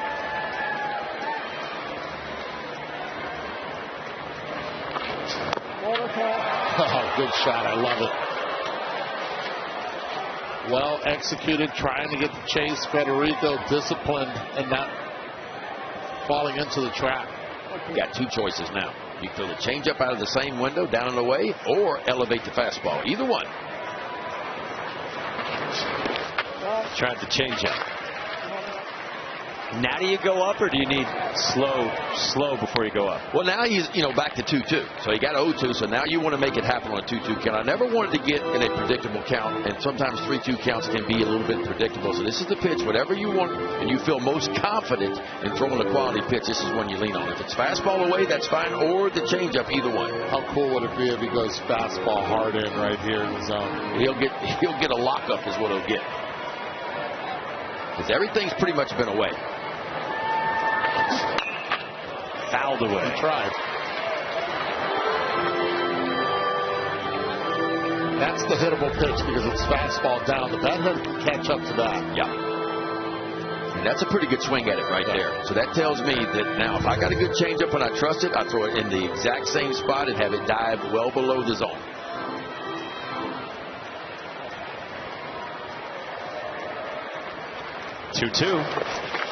Tried it, but the last couple a little bit off. Not as good as the first few.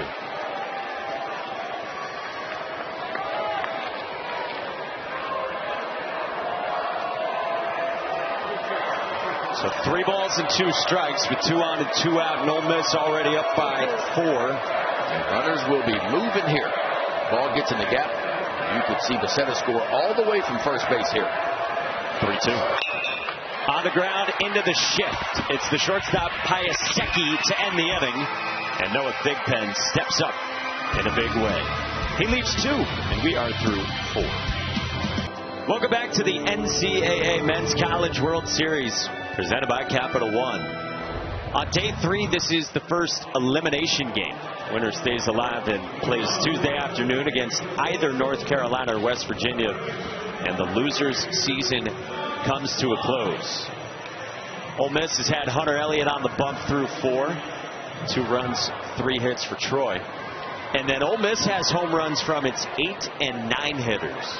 First time a team has had its starting 8 and 9 hitters homer in a College World Series game since 2008.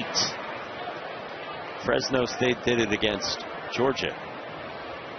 Braden Randall went deep in the 2nd, and Colin Reuter in the 4th. And now Hunter Elliott in the 5th against 2, 3, and 4. Boy, look at the first pitch strikes for Hunter Elliott, too.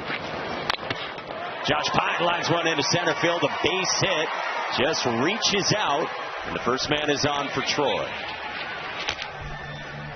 Let's check in with Taylor. There's no greater personality in college baseball, in my opinion, than Blake Cavell. This guy, we asked him, if you weren't playing baseball, what would you be doing? He said, I would be a zookeeper. He has an affinity for animals. He loves reptiles, fish, you name it. He even had a pet shark when he was living in Australia, and most recently, he had a pet tarantula. Now, the pet tarantula's name was Blueberry. Unfortunately, Blueberry is no longer with us, and him and his roommates had a funeral for her, and they were all blue. So, can't make this stuff up, guys. Do we know how Blueberry passed away by any chance, well, Taylor? Yeah, she froze to death. Pardon? No comment. In Troy, I was like, not a place I envision a tarantula freezing to death, but, you know, come for the baseball, stay for the tarantula talk. I mean, what could go wrong? A pet spider, tarantula, and a shark. He wants to be a zookeeper. He's from Australia. Yeah. He's a beauty.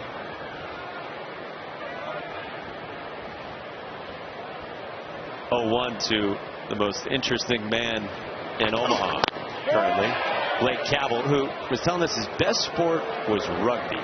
Said he's horrible at cricket. Told us mom played softball, dad played baseball, and they met where else? At a concession stand, did I hear? At a local baseball game. Grabbing some airheads and double bubble. 1-1. Knee-high strength. Okay, that's something different there now. That's back-to-back fastballs on the inside part of the plate on purpose for Hunter Elliott. That's something he's not done through the first 4 innings, is use the inside part of the plate. I love this timeout because Blake Cavell struck out looking on a fastball last time. They've been pitching him backwards. They start him off with sliders, and then he's sitting soft, and the next thing you know, here comes the fastball. He needs to be ready for the number 1 and adjust. Numbers aren't great against the off-speed pitch for Blake. He understands that. But you can't go looking for something that you do not hit consistently. What you do is you hit the fastball. Hey, Game 6 of the Stanley Cup Finals in Vegas. Hurricanes and Golden Knights. Carolina trying to win the cup that's been elusive the last 20 years. 8 Eastern on ABC tonight. And Ben Wolgamott's been a magician with these offensive timeouts. Well, you can't get picked off right now at first base. You're down 4. Stay close to the bag. Even if you get off the bag a little bit, your first move should be back, especially with Jimmy Janicki on deck.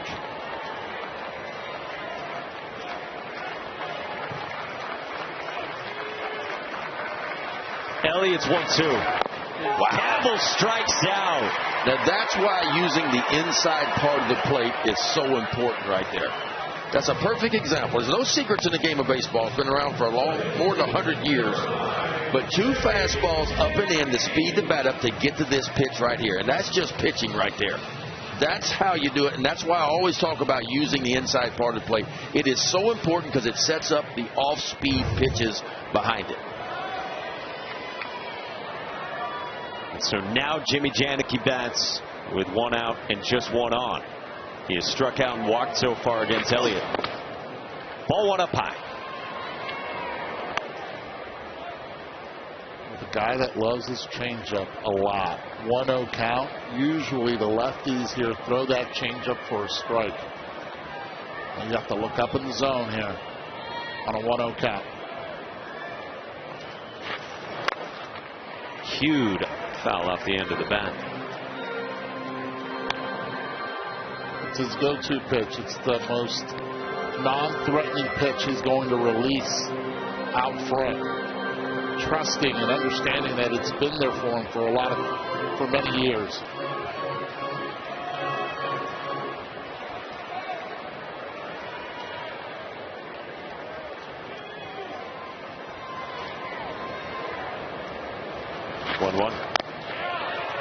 Curls in for a strike, top of the zone. Yeah, a little backdoor. Hitter sees it out of the hand. It's a ball out of the hand. You flinch. You give up on it just for a second.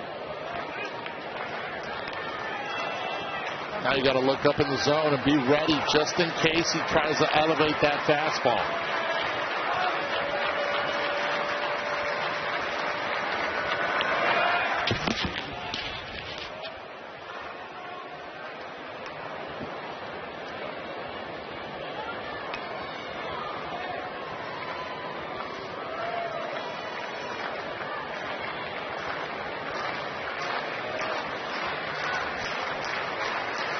Elliott to Janicki. 1-2. Boy, it's been a war between these at-bats throughout this game. I mean, almost 2 hours.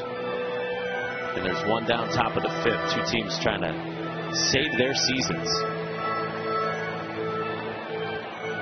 Yeah, Elliott's had traffic in every inning. He's not had 1, 2, 3 inning yet. Troy's put some pressure on him.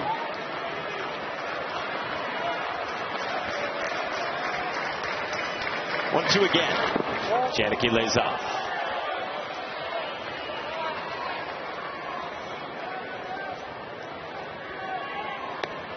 Jimmy Janicki had all the Big Ten teams interested in him out of high school. Skylar Meade was saying to us today, but Jimmy wanted to go south, and he had a high school teammate who played for Skylar Meade at South Carolina and got a lot of money when he got drafted in the 7th round.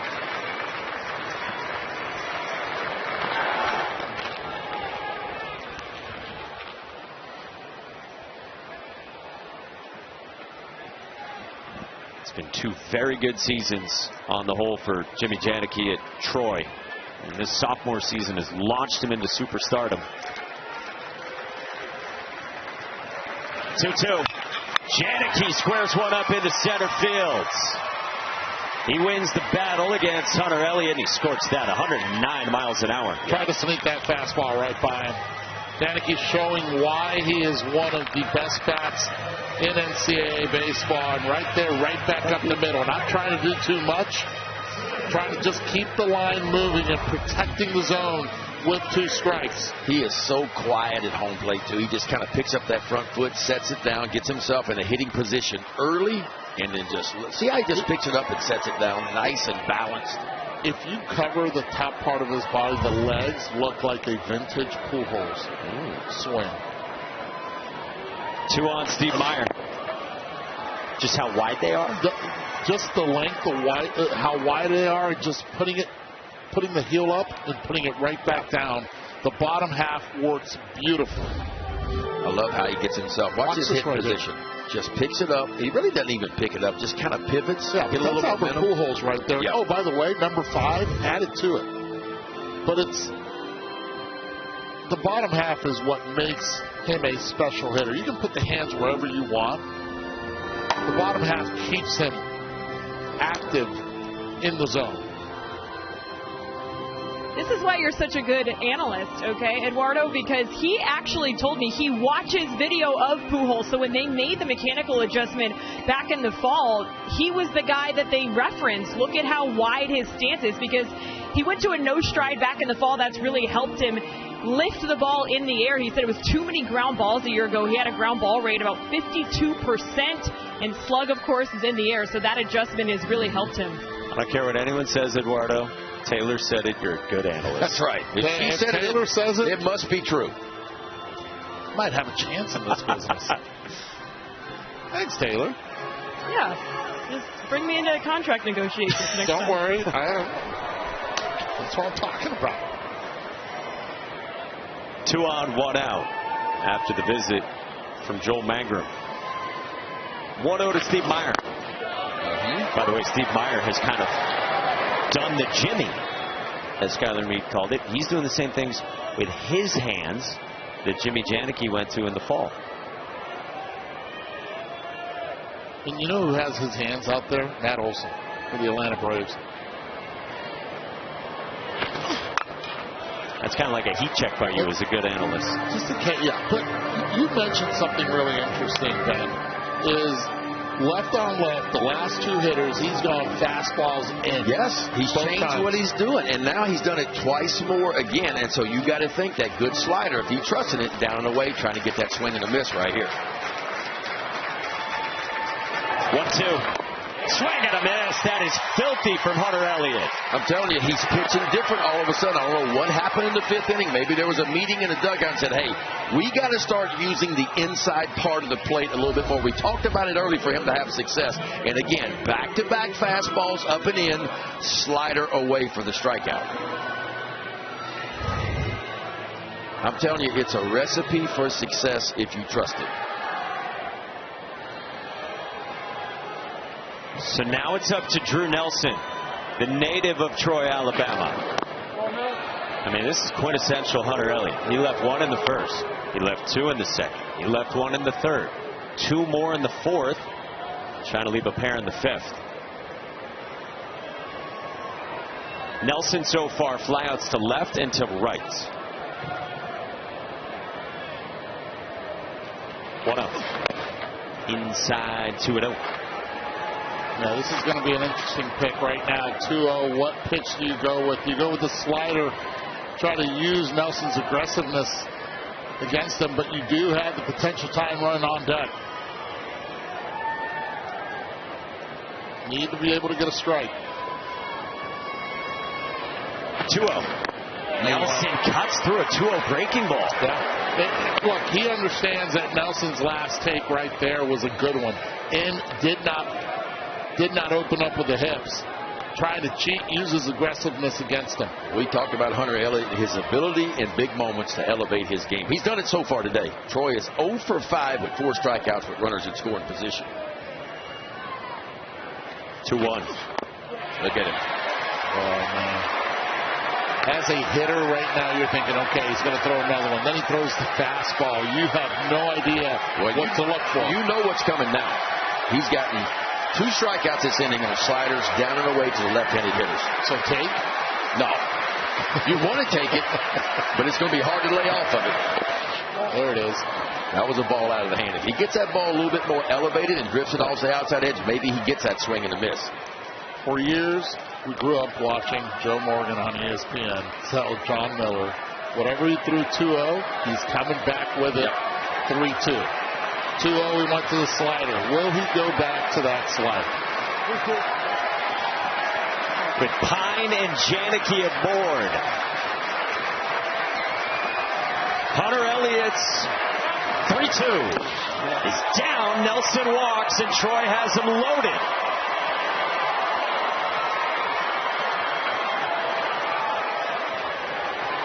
Good takes from Drew Nelson, getting a 3rd look at Hunter Elliott. And now, yes, it's the 5th inning, but the tying run's coming to the plate for Troy. And a guy who's already taken Hunter Elliott deep today. This was back in the 2nd inning, too, and he got a hanging breaking ball. Wanted to get that ball on the outside part of the plate. It never got there. It started on the inner 3rd, and it left right in the heart of the plate. And Darnell blew it out of the ballpark. A 2-run shot, his 5th long ball of the year. And Troy with a chance here to make a difference.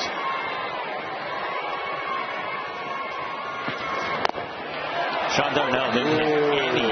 That pitch was way outside, fellas. Yeah. You got a break right there because now it really does open it up for Elliott. Darnell has been locked in at the plate.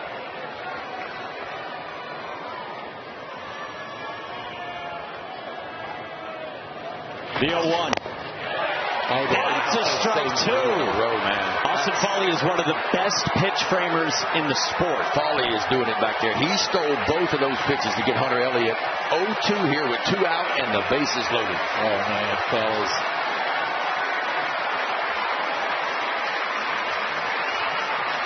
Loaded up, 2 outs in the 5th. 0-2. Away.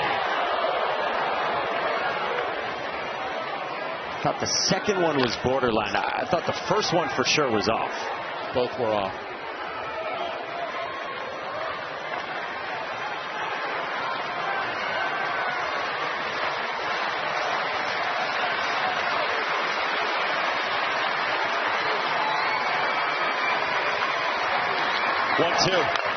Up the ladder. That pitch right there, because he is so out in front in the box, and he's able to catch up to that fastball up, and it's a purpose pitch to change the eye level. But if he does try to go to a slider, he better bury it down and away, because if not, Darnell, who already has a home run on that slider, could jump on it and barrel it. He's way out in front of that box, fellas. Now I think we have a balk call on Hunter Elliott. Now, it looked like to me Hunter Elliott disengaged the rubber. Now, we're going to take a look and see what happened here. That's Billy Van Ramphorst, the first base umpire, with a heated Mike Bianco. For now, Josh Pine has come in from third and scored, and Hunter Elliott's pleading his case with the home plate umpire, Rick Allen.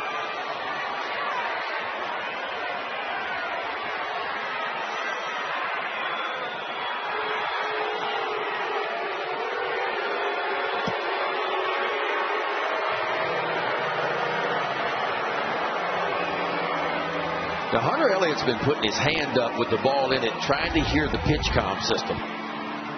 See, right now he's going, I can't hear it, I can't hear it. What's wrong with that? I don't understand what's going on here. I don't see anything wrong with that. He didn't flinch, he didn't make a move towards home plate, he disengaged the rubber. Real quick, let's bring in Scott Klein. Scott, what do you got? Guys, they got him with a start and stop ball. You know, the fact that he couldn't hear, we can't help that part. But you'll see it right here. Yeah, stop, start, ball. So it makes it 6-3. 1-2. Outside 2-2. And even though, Scott, he did it previously on the other 3 or 4 pitches, not trying to deceive anybody, it's still a ball? It is, yes. So why didn't they call it, what I'm asking, why didn't they call it the other ones? Because he did it 3 or 4 times before the balk was called. 2-2 pitch. Darnell on the ground. Backside in the hole. Left field base hit. Janicki and Nelson score. Troy's back in business. How about that? It's been fastballs away, and he did not allow the 2 previous calls to get him to 0-2 to break his at-bat and approach down. He knew that he could catch up to the fastball. He protected that zone. Fouling the pitch up, then all of a sudden, after the balk, hits one the other way, gets it through. And Troy is back in business, down 1, 6-5. That's the big knock they've been looking for. They were 0 for 5 with runners in scoring position, make it 1 for 6 now, and we got a 1-run ball game.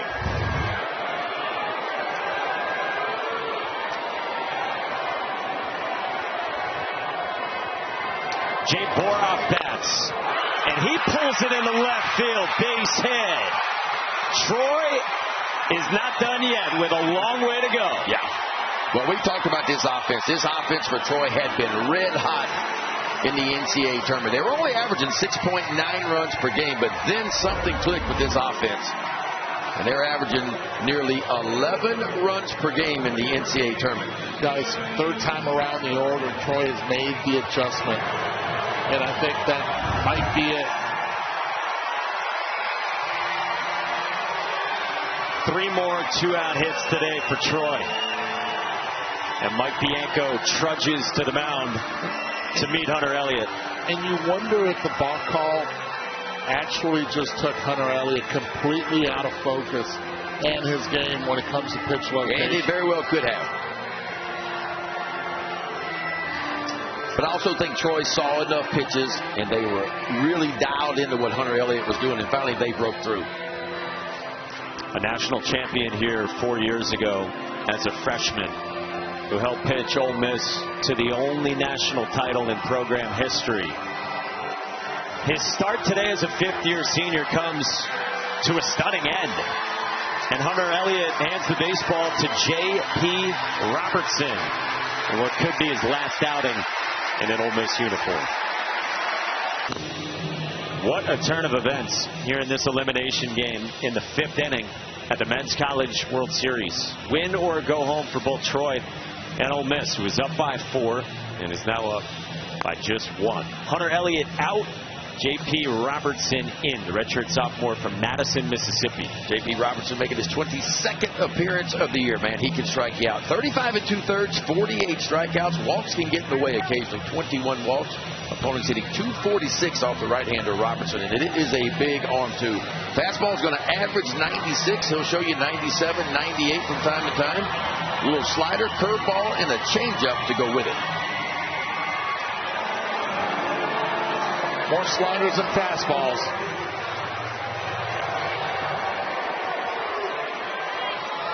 After the biggest balk that we've seen here in Omaha.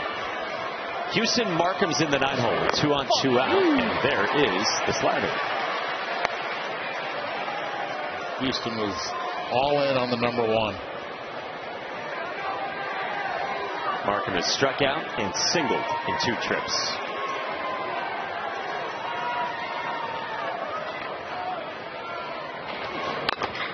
On the ground at first, Furness collects, inning over. But the balk on Hunter Elliott sets a big inning in motion for Troy. Sean Darnell has driven in 4. We've got a 1-run game. Halfway through in this elimination game at the Men's College World Series. And how about that note? Hunter Elliott has spent 5 years in college baseball. That was the first balk of his career. Yeah. If you're going to do it on the biggest stage. But that one's a controversial one that he will continue to look at. Troy's got life because of it. They put up a 3 spot in the top of the 5th inning. And Noah Thigpen gets his first full inning of work after he did a heck of a job in the 4th. 6, 7, and 8 starts with Owen Pano, and that's ball 1. 2 strikeouts for Pano. 1 looking, 1 swinging. His last time against Hayden Smith in the 3rd. Dribbler back in front of home plate. Thigpen tumbles, throws from his rear. No problem. Who says pitchers are athletes? Who says that? I knew you were going there. Everybody knows the guy standing on the bump is the best athlete on the field. Even from his rear end, he's the best athlete on the field.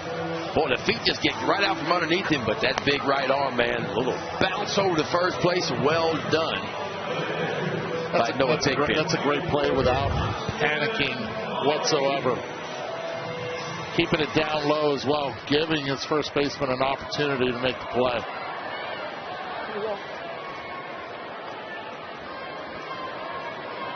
Austin Foley pops it up foul.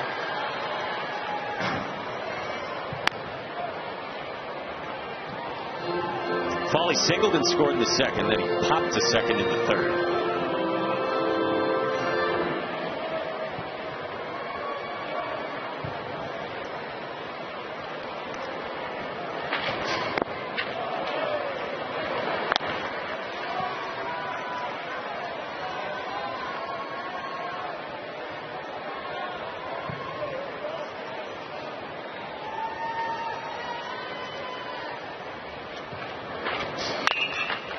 Hit well, center field. Steve Meyer got a great jump, and he runs it down. And he comes up a little bit hobbled.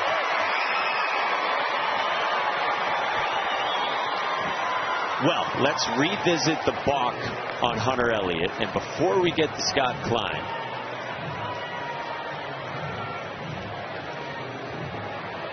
we'll show you earlier in the at-bat. So, Hunter Elliott earlier in the at-bat. Went to the ear, went to the pitch communication device with the ball in hand. And then here. Back to it again with the crowd getting loud. Then the step off. So now, Scott, will ask you, you see a couple looks at it. Ben had said earlier he was going to the ear with the ball in hand, but is it more about the footwork there and then the disengagement? Yeah, I don't think it had anything to do with the ball going to the ear.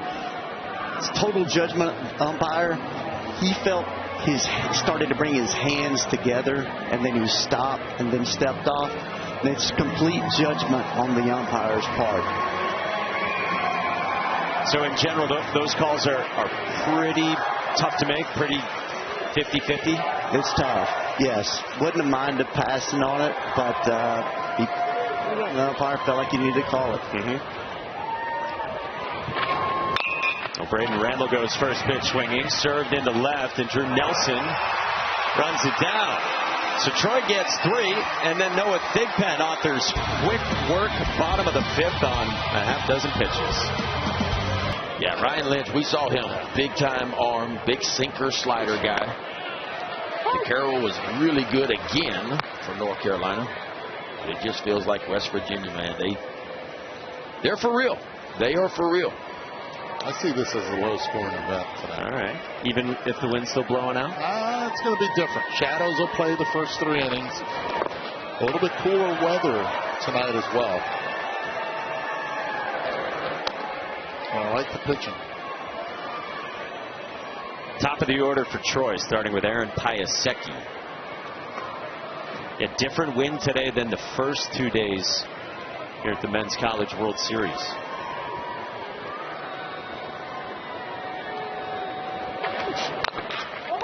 Chopper to first. Will Furness says, I got it, I got it. He does, 1 away.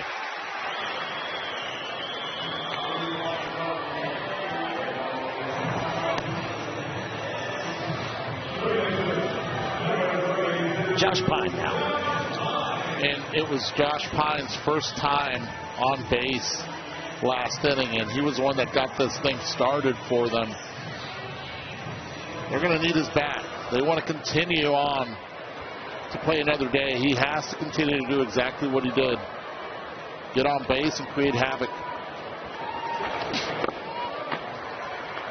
Let the big boys behind him do some damage. 5th-year senior who spent 4 years at Indiana. 3 years as a starter there, including right from day 1 as a freshman.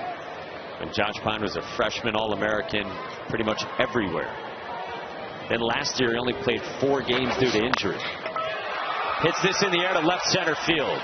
Braden Randall sprints back, and Federico makes the catch as they collide.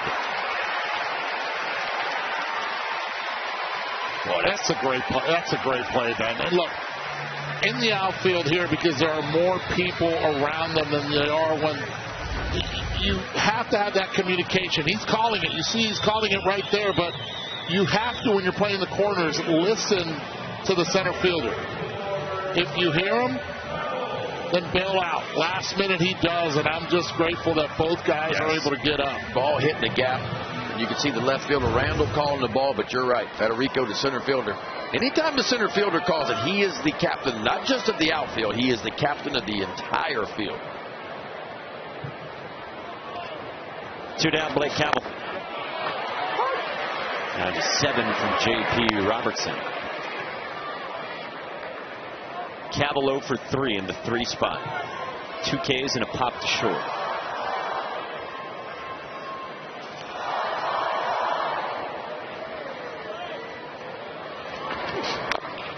Did you hear the Aussie, Aussie, Aussie chants breaking out here? For the Sydney native Blake Cabell. Troy's a great scene, by the way. They're in the Supers that they hosted against Little Rock. They do a roll call, kind of like the Yankees do at the start of games. Go around the diamond, they get acknowledgement from all the players. It's awesome. Quintessential college baseball.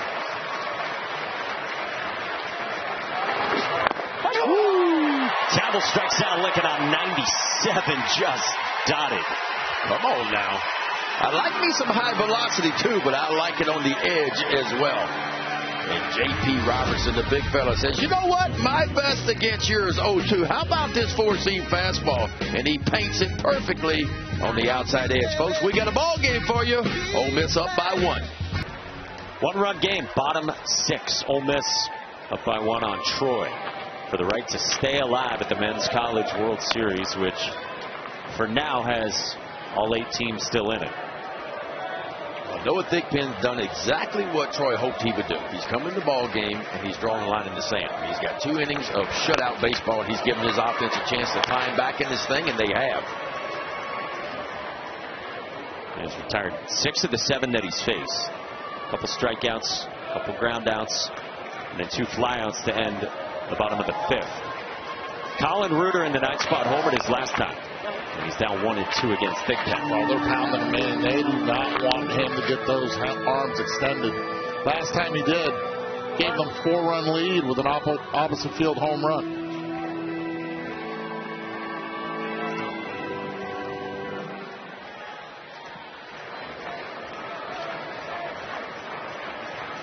The 1-2. Hot shot left field, base hit. On a hanging changeup. And a leadoff single for Colin Reuter. Well, you got nowhere to miss, right? When you get ahead, you got to know where to miss. And ahead in the count, I'm okay with a changeup here, but I don't want it for a strike. I don't want it elevated up in the zone. I want it down and away or just down, but instead it hangs up in the plate. Colin Reuter runs in another one. 2 for 3 day for him, including that 2-run home run. Yeah, he had him beat with the fastball. Another leadoff man on for Ole Miss. And now Dom Decker. 5 of the 6 innings.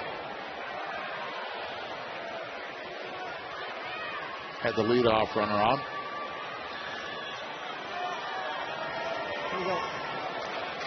Dom Decker walked his last time. Reached on the error at first base in the bottom of the 1st. It set in motion a 2-run first for the Rebels.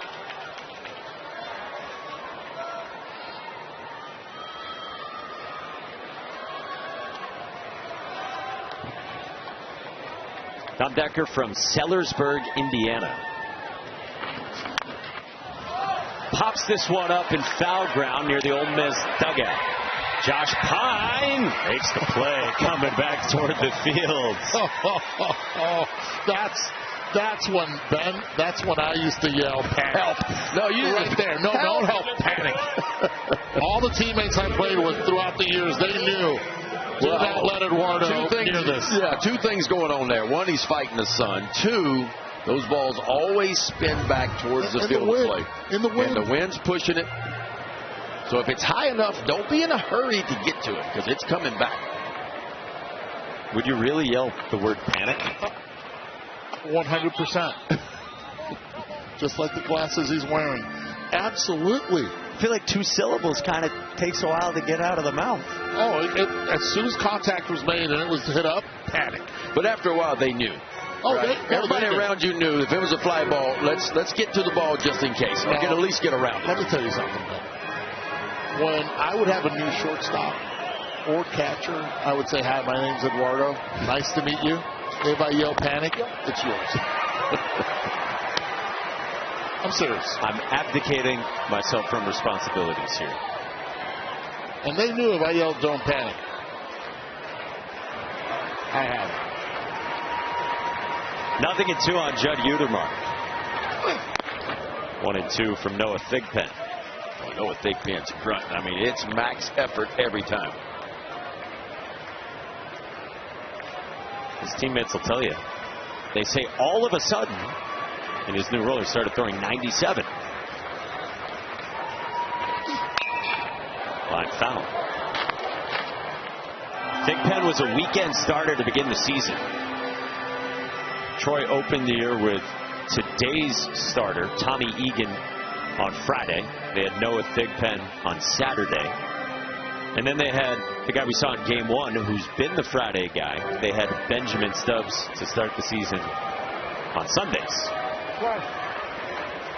Thigpen, the third arm into this game today. Good stuff on that backhand by Janicki. That's big time there. And that's a ball you don't have time to move laterally and get in front of it. You got one choice there. You're going to pick it to the backhand side.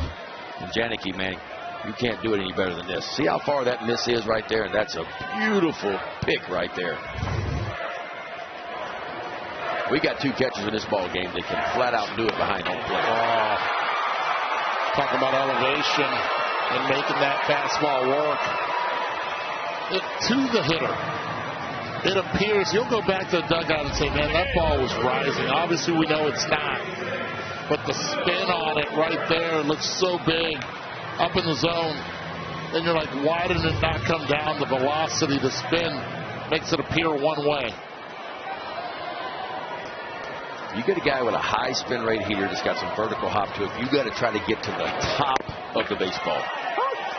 I remember talking to Alex Bregman years ago and saying, okay, when you know you face a guy like that that's got that induced vertical break, like it just stays on plate, how do you attack a pitch like that? He said, well, I know my eyes fool me, but I'm trying to hit a ground ball. I'm trying to get, if I think the ball is here, I'm actually trying to swing my bat up here, and that way you're barreling the ball up. It's hard to do. It's easy to say, but when you face those kind of guys, the idea is to get to the top of the baseball as fast as you can, because your eyes just fool you from what you think you're going to see, how the fastball normally comes down on a normal, change of pace as it comes down to you. Those balls just stay on the plane, so you got to figure out a way to get to the top of them if you can. I would swing over the ball. That's what I would call it, over the ball on any pitch that was 95 miles per hour or harder. So if you're facing, if it's Randy Johnson, you're looking to hit the top part of the ball. It goes against everything you're taught, right? I mean, it goes against everything you're taught. That's why it's so hard to do. But the scary thing is, if you try to hit the ball and you don't, you square it up. Back then, there wasn't much data. The scouts would write slider bat speed. 3-1 to Will Furnace. Soars up and away. And a 2-out walk. And now 2 on for Ole Miss with 2 outs in the 6th. Skylar Meade jogs out for a visit. Ole Miss 1 for 5 today. Runners in scoring position. Looking to make it 2 for 6 and a little bit of insurance. Hey, for the latest news, insight, and in-depth analysis from the Men's College World Series, go to NCAA.com, the official online home for all NCAA championships. You want to read the next one? Is it in Spanish? You're bilingual. I'll do it. I'll do the next one if it's got pictures on it. Picture book McDonald. All right, bottom 6, 1-run game. And the dangerous Tristan Bissetta, the cleanup man, getting a second look at Noah Thigpen. He had a backside single off him in the 4th. Cannot try to throw the fastball down on him. It has to be elevated. Good changeup. And you can just pair those together. Changeup down, fastball up? Yes, because he does have that hitch, and he needs to prove that he can handle that velocity up. Down, he's strong enough, and he's quick enough to be able to do it. Bissetta has performed well in these situations. He's hitting .333 on the year, runners in scoring position. Second best in this lineup for Ole Miss. I think you fall into trouble when you try to throw that fastball down on Bissetta. The angle, the bat, the hands where they are, you can catch up to that with no problem. And to elevate it. The 1-1. Bissetta took a mighty cut. He wasn't trying to get a base hit there. He was going for a 3-run homer. That was a big swing. Now let's see if he'll dial it back a little bit in a 2-strike count.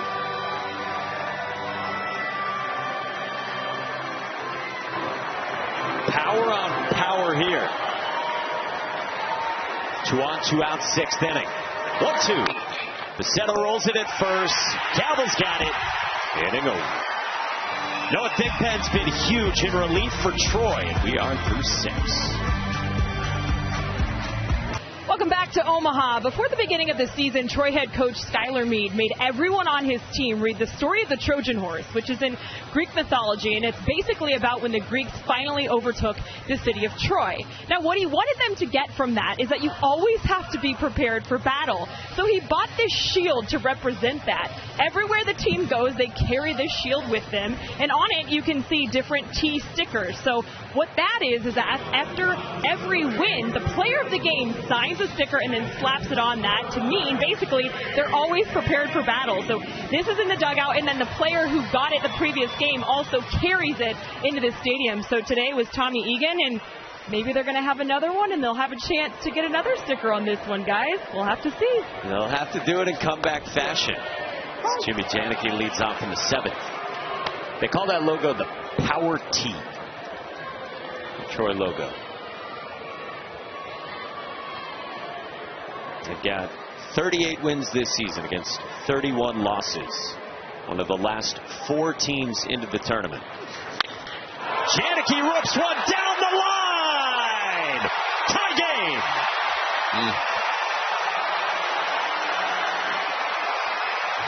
This kid is a star.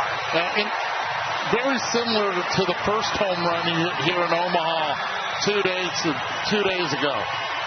Arms extended. You see the velocity at the top of your screen.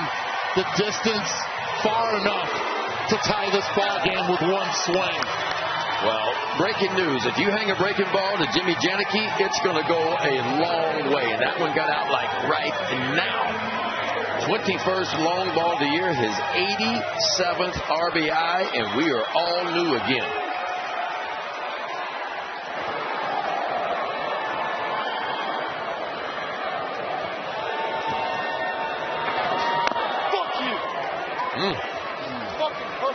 Someone's not happy. Well, watch this. That's Albert Pujols right there. If you're going to imitate someone, the outcome very darn similar. The bottom half is what makes it work. He is strong up top. Steve Meyer drops down a bunt. J.P. Robertson flips. One away. Oh, he's hurting over there at first base. Steve Meyer, yeah, who was hobbled when he was running down that ball earlier back in the 5th inning.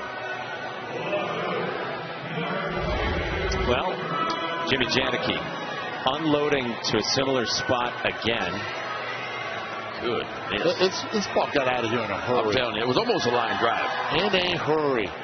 It's catching it out in front, and the ability of being able to keep those hands through the zone to not have it hook as much. Oh, beautiful swing. Drew Nelson in the left field. Janicki's pitch recognition, like it looks to be next level to me. Like he just picks up the spin right away on the ball. I don't know if he's seeing those breaking balls hop up out of the hand a little bit, like he just kind of sits back. Special player. So Janicki has home runs of 430 feet and 417 feet. And Skylar Meade made the comment to us this morning. He said, isn't it amazing how far Janicki can pull pitches that are away? Yeah. And it's the ability of being able to have that coverage out there. And because a lot of collegiate pitchers do not pound in, they're working with the danger zone. How do you control him? How do you limit his damage? You have to get the guys in front of him out. Allow him to have those solo shots to stay in the ball game.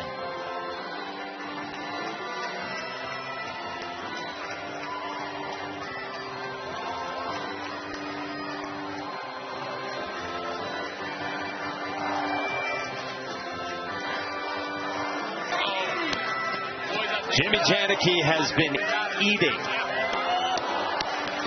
A home run on Friday. A home run here on Sunday that ties the game in the 7th. Jimmy eats Omaha. Well, right now is Jimmy's world, and we just simply are living in it because he is covering him some breaking balls right now. 2 homers here in the College World Series, and we got a big one for you guys. All 6-6 in the top of the 7th. Jimmy Janicki has homered twice with that Puholzian swing. Yeah, it's the strong bottom half.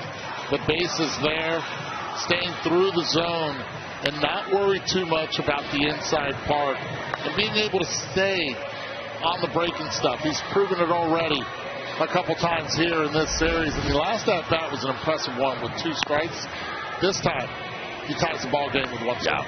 And Ole Miss will go to their second reliever of the day in the way of Walker Hooks, making his 28th appearance of the year. 57 2/3. How about only 11 walks and 62 strikeouts? Opponents hitting just 197 off the left-hander Hooks.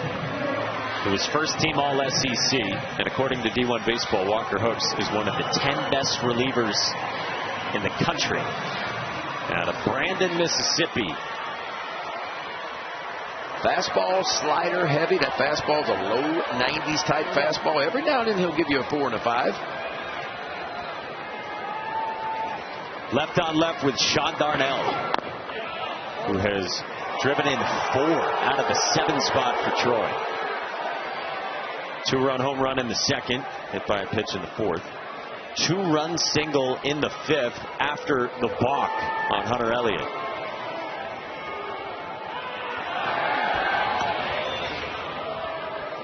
Pretty good pocket here for Hooks, too. As 3 of the next 4 Troy hitters are all left-handers. Lefties hitting 200 on the year off of Hooks.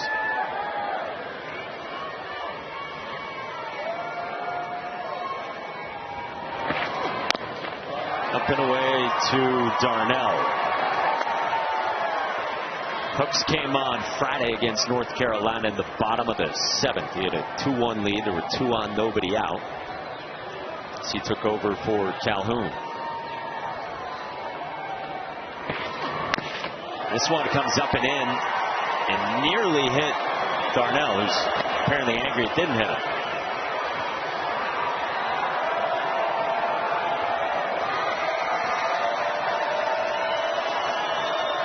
Troy has momentum in the 7th. Inside, a 4-pitch walk from Walker Hooks out of the bullpen. How about that? Only had walked 2 lefties the entire season with elite control. First lefty he faces, he walks. Now after Jimmy Janicki tied it, the guy nicknamed Jabe Ruth has a chance to give Troy the lead.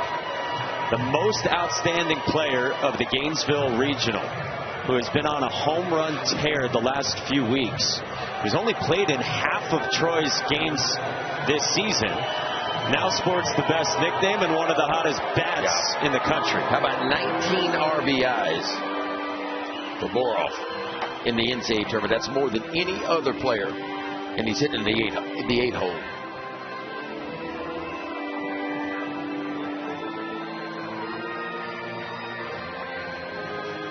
Mike Bianco came out for a quick word. It looked like Will Furness needed a new pitch communication device in his hat. While Jabe Boroff readies.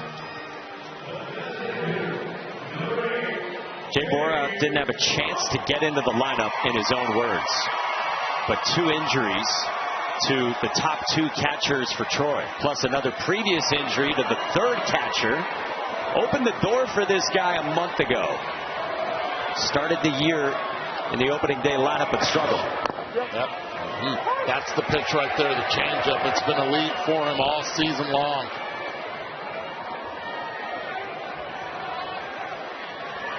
Only 1 extra base hit allowed off that changeup. Poked foul, went to it again.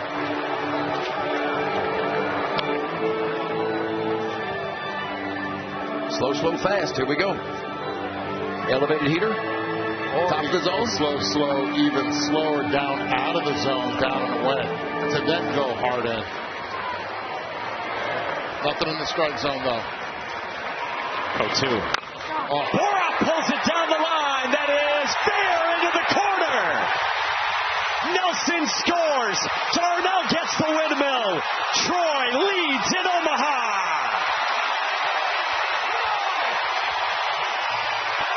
Wow. I'll be honest, I don't understand the pitch calling right here. Back-to-back changeup, and you go with another changeup that I'm talking about right in the heart of the plate. right down the middle. Right in the heart of the plate. Boroff on time, making 21 RBIs now for him, guys, just in the NCAA tournament alone. And for the first time today, the Troy Trojans have the lead in this ball game. If you look at a mistake pitch, and it's a mistake call, if it comes from the bench or where it may be, that pitch was not designed to be thrown right down the middle. And give a lot of credit to Boroff. He was waiting on it, sat on it, was able to keep it fair. One extra base hit off the changeup all season long. And Jay Boroff now with the second one, and it's a big one. I mean, how can you not smile if you're Jay Ruth? He's on an epic heater. 21 RBIs in the NCAA tournament alone.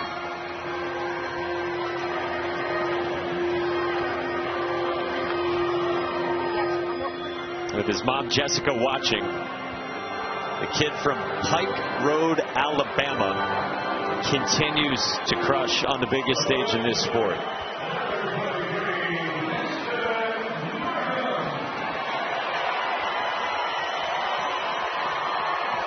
Troy has scored the last 6 runs in this game. They were down by 4. And now Houston Markham takes strike 1. How about the resilience of this Troy club?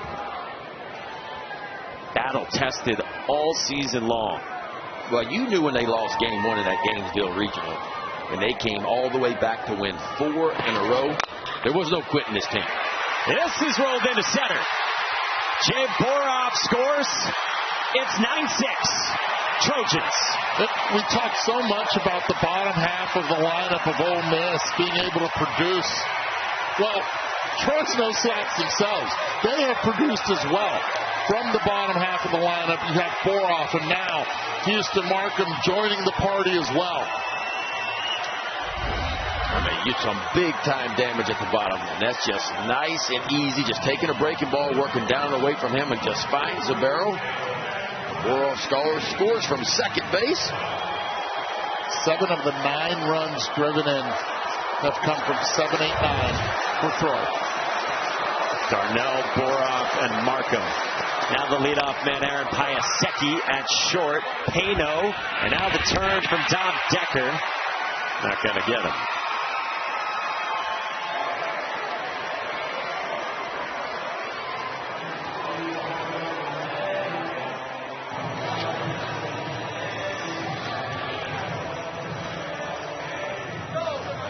It's been incredible from Troy. Yeah, it really has. But let's not forget why they got a chance offensively. Noah Thigpen came in. Ole Miss was rolling at the time, and the only thing he's done, and we said when he came in, if Troy's going to get back in this ball game, Noah Thigpen has to draw a line in the sand. Well, he has done that. 3 shutout innings, and he gave Troy's offense a chance to climb back in this one, and they've done more than that. The 8th batter of the inning is Josh Pine, and that's called, wow, the ball.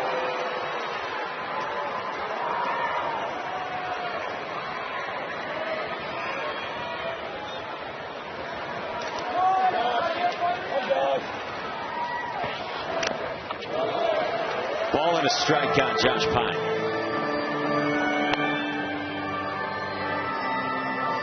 This Troy team at one point was 22-25. 16-6 since. Won a regional in Gainesville as the 3 seed there. Won 4 straight elimination games, including the last 2 against Florida. Swept the Super against Little Rock at home in the Trojan War. Rolled through that, outscoring Little Rock 19-4. And then played a really close game against West Virginia that, shoot, they could have won. And now leading in the top of the 7th. Trying to stay alive and stay in Omaha at least 2 more days.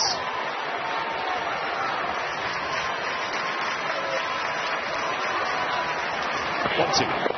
Up high, the runner on the move, and a stolen bag for Aaron Piasecki. Now they're putting it to him now. They're attacking not only with the bats, now with their legs as well. I'm telling you guys right now, 9 outs left to try to get Ole Miss. They still have a run in them, and it's a big one.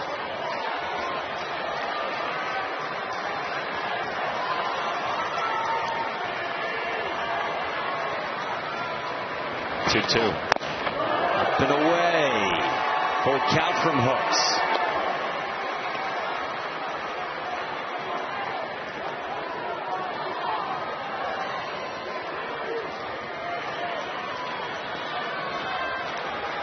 Got to throw your best pitch here, and that's a changeup.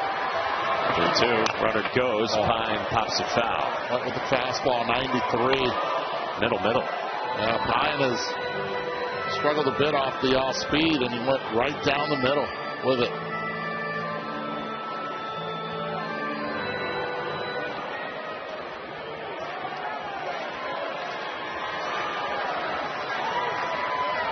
The 7th pitch is strike 3 call, top of the zone, and Hooks ends the inning. But the Troy Trojans put up a 4 spot in the top of the 7th. Jimmy Janicki to tie it on a big fly to lead off the frame. And they have erased a 4-run deficit, trying to win for the first time in Omaha. Troy leads 9-6 on Ole Miss, and Jabe Ruth has driven in 21 in this NCAA tournament. Steve Meyer still in the game in center. He was running down a ball in right center in the 5th when he came up gimpy at the end of it. And then Steve Meyer, last time he batted in the 7th, was hampered down the line. Yeah, it's almost like when he went up to catch that ball, he landed on his left leg, and it almost looked like it hyperextended a little bit. But he is hurting, and you got to wonder how much ground he can cover out there in center field. And there's a lot of it to cover here. You think if Taylor interviews him after the game, he'll be like, what are you talking about? I feel great. There's a good chance. Like Oklahoma catcher Dayton LeChance. Yeah. His nose is going to grow, too, if he says that. Hayden Federico. Here we go. Right on cue, in the air to center, and that'll drop down. That'll find you. So what do you do if you're Skylar Meade here? I mean, it's your 5-hitter. He's coming in. He's coming in. He is. Yeah, I mean, he can't help the team like that. No, because that's a ball that he normally catches easily, but the fact that he can't move, and look, he was shaded a little bit toward left center field. Look where he is, but still, the speed that he has, normally he catches that ball easily. This is to be here in Omaha and understand that you are not going to help your team right now physically. That right there takes a lot of heart. This is what you play for. And to take yourself out of the game. Yes. I mean, this is, guys, a 5th-year senior who's had 2 shoulder surgeries in his right shoulder, so he can't dive head first anymore. The shoulder's been banged up that badly that he just doesn't do it anymore for safety reasons.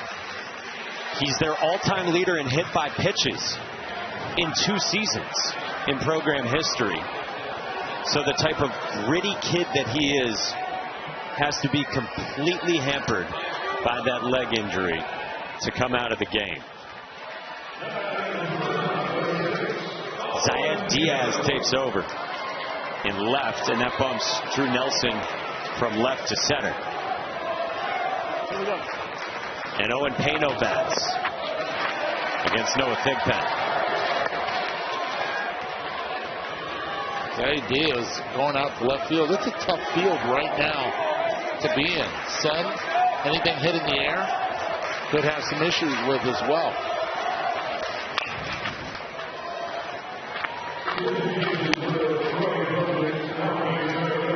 This game has had a little bit of everything. Yeah, and it feels like Ole Miss needs to answer back. They've been blanked each of the last 2 innings in the 5th and the 6th. The one thing Ole Miss has been able to do the entire game is get that leadoff hitter on base.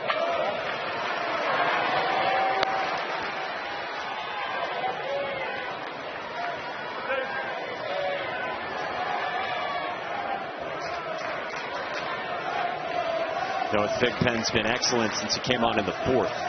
2-1. Pano tried to hold up and did not go around. 3-1. Boy, Pano's going to be looking to do some damage here. He's got the count in his favor, 3-1 count. He's going to be hunting that fastball and looking for a collision at home plate here.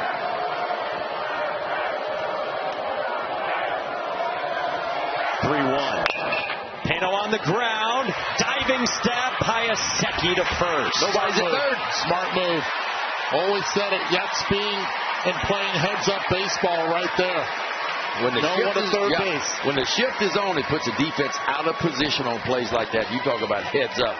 Federico just kept on motoring. And the thing is, it's the pitcher that is taught because of the shift to go to third. But the problem is when you pull it on the ground, the pitcher's first move is to go to first base instinctively. And that right there opens up everything else. Yeah, and there's no chance for the pitcher here because, again, he's responsible. Ball hit to the right side of the field. You got to take a step or two in that direction. And then there's no way to adjust to get back to third base.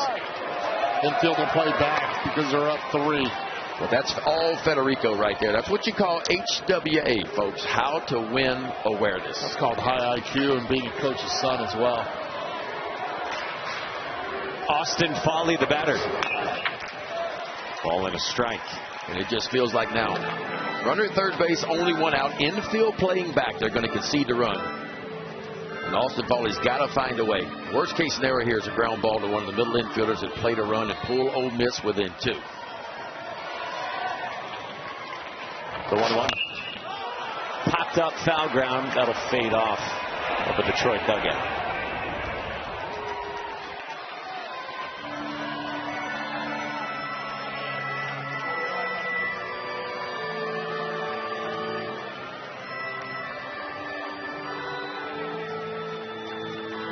Hunter Elliott started this game for Ole Miss. Forced out of the ball game in the 5th.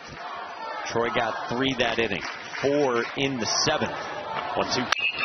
Foley sharply hit left field, base knock. 2-run game as Federico scores. Are you surprised that the bottom of the order continues to produce for both teams? It's the depth, the length, and the way that they've been able to pick up the top of the order. Foley putting the ball in play. He knows the infield's back. He doesn't have to try to lift it. Hits it on the ground on a field that has not been watered in a few hours. As the sun beats on it, quick gets through. I just love how he just changed his approach. Had a big swing until he got to 2 strikes, and he just found a way to shorten up and said, you know what, I'm just going to try to put a ball in play, and it works. And now Braden Randall. 2-run homer in the 2nd. Sharply hit single his next time in the 4th, and then he flew out to left most recently in the 5th.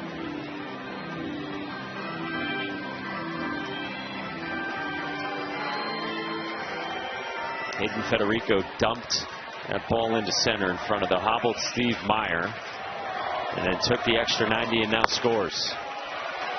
2-run ball game, last of the 7th.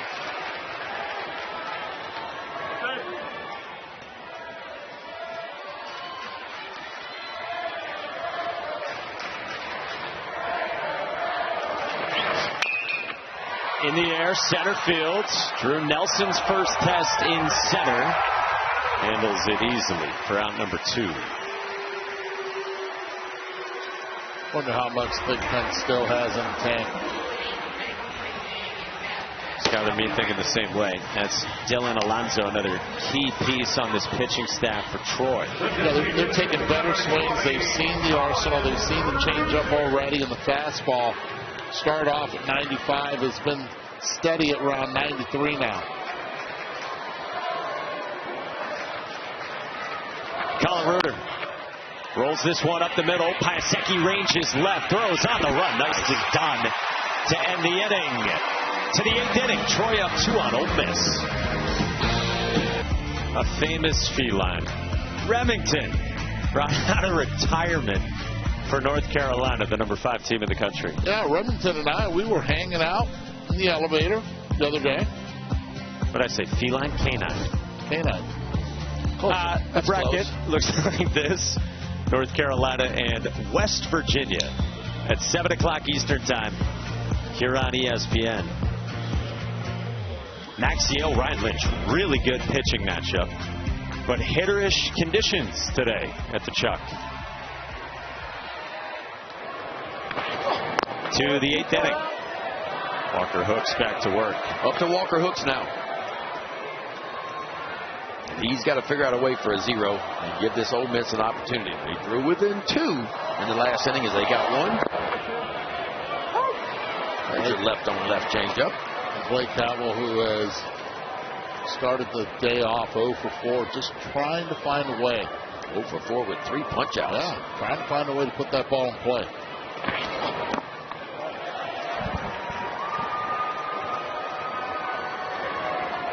They pitched him backwards the entire time. Start him off when he thought with a fastball would then go off speed, and then when he's guessing wrong. Backside, well hit. Randall back, gone. Well, nobody's going to remember those 3 strikeouts now, are they? Oppo Taco, fastball up, and the Aussie has extended the lead. Double digits now for Troy. Pitch up in the zone, did not miss. Ooh, was that a goal? How about 14th long ball of the year, his 51st RBI. And Troy plays a little add-on here in the top of the 8th. That will bring head coach Mike Bianco out of that Ole Miss dugout. Was that a kangaroo hop right there he gave us on the way in?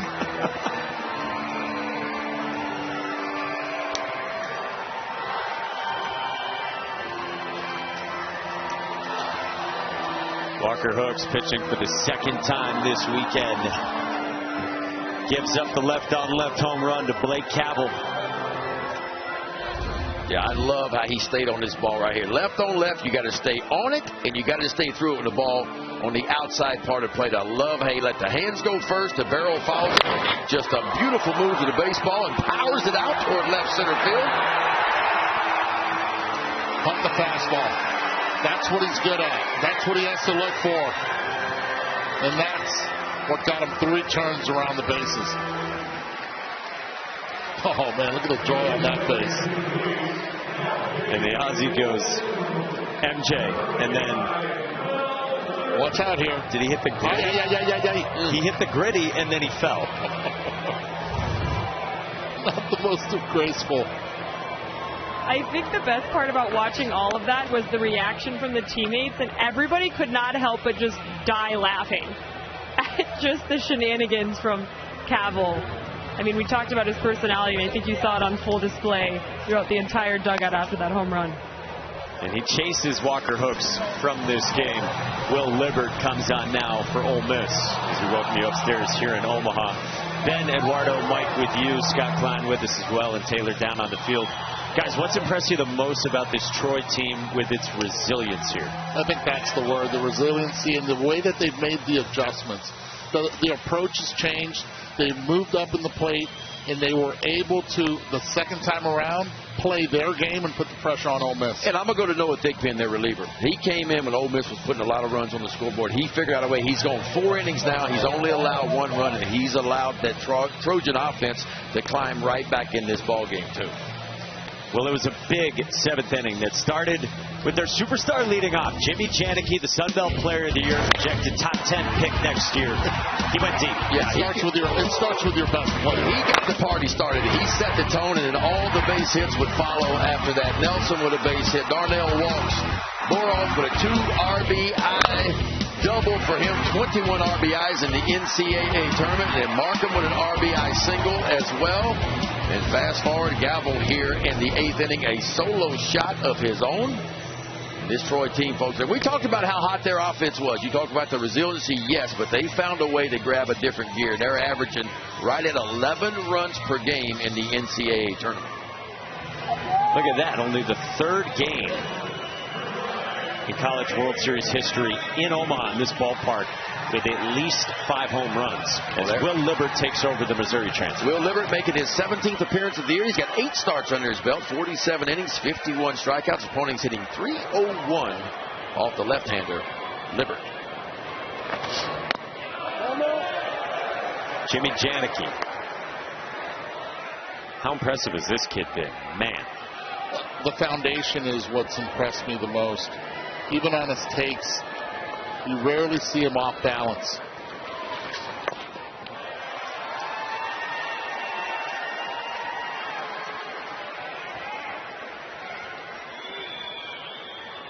First player in program history with 20 home runs and 20 doubles in a season.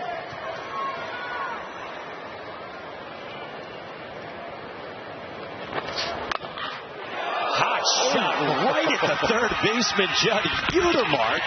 Pumped at 111 miles an hour. Is that why they call it the hot corner? My goodness. And you try not to rub it. But, man, that's going to leave a mark, and that's staying on there. This ball is screaming at you. I mean, do I backhand it? Do I forehand it right at me with the movement? You didn't have that much time because that ball was hooking in there at 111 miles an hour, and he did all he could do. Hits right in the heel of the glove. But a nice job of regaining it and collecting the out over at first base. And that's what you're supposed to do when you have a 2-0 count. Just hit it hard. And he did. I mean, Jimmy Janicki assaults baseballs. It's the hot corner, but it's also the loud corner. Not loud because it comes off the bat, but just the way the ball sounds on the way to you at third base, it's just different than any other position. Nothing at 2 on Zaid Diaz, who, remember, took over for Steve Meyer, who had started the game at center. Meyer was in this 5 spot. Diaz came into the game and left, and that moved Drew Nelson over to center.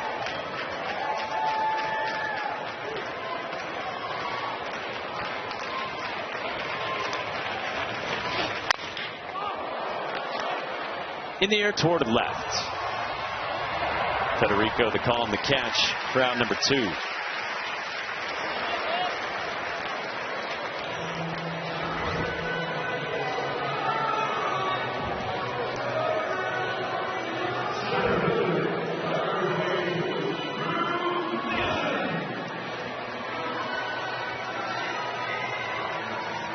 A deep breath for Will Libbert, ready to face Drew Nelson.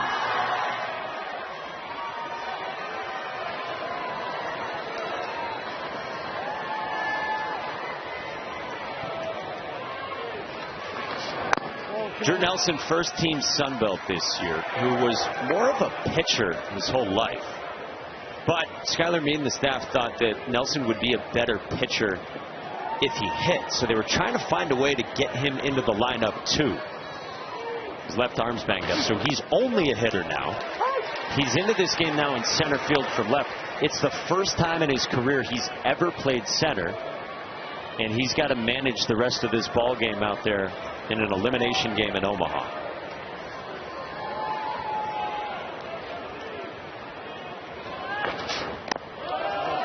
I'll tell you this, the one chance that he's had so far, he looked very natural going to the baseball. And I would say center field is a lot easier to play than left.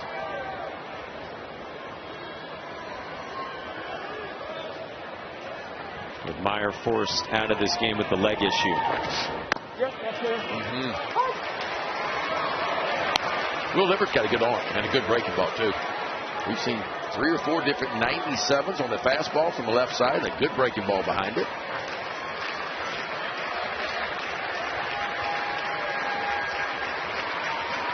His 2-2 up the ladder, nearly hit Nelson with 97. They wanted to see better defensive intensity out of Drew Nelson. So they told him back in the fall, just pick a position that you can play well, give it 3 months, and go do it.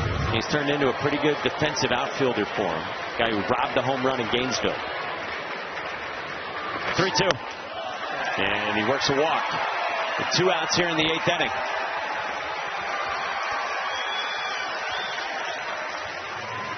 Well, we've seen the velo. Now we're about to see Jake Boroff, who will be on deck as Darnell. Yeah, you got to deal with Darnell first. Has had a really good day at the plate. Been on base, what, all 4 times? Also with a hit by pitch. You know, that slider of his has worked really well today. So let's see if he goes to that slider, to that breaking pitch a little bit more. Hey, Monday Night Baseball on ESPN is tomorrow as the Rays head west to take on the Dodgers at 10 Eastern. You can watch it live right here on ESPN or stream it on the ESPN app with the Rays second in the AL East. And the Dodgers have the second best record in all of baseball.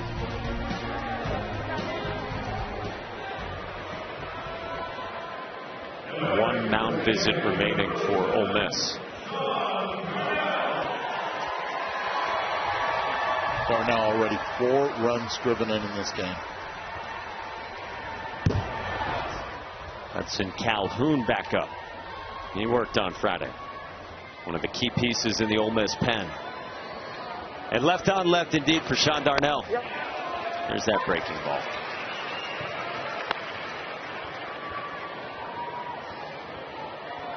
I think one of the stories in Omaha the first 3 days is production out of the bottom of the order. Yes.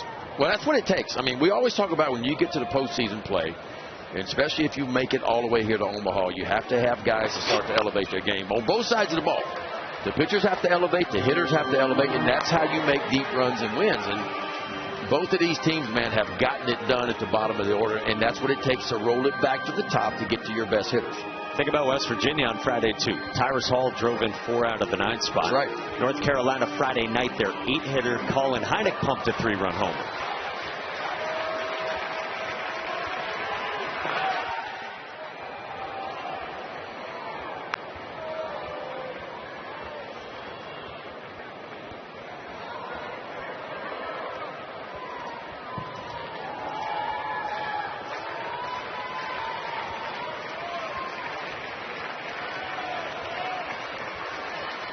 Will Liberts 0-2.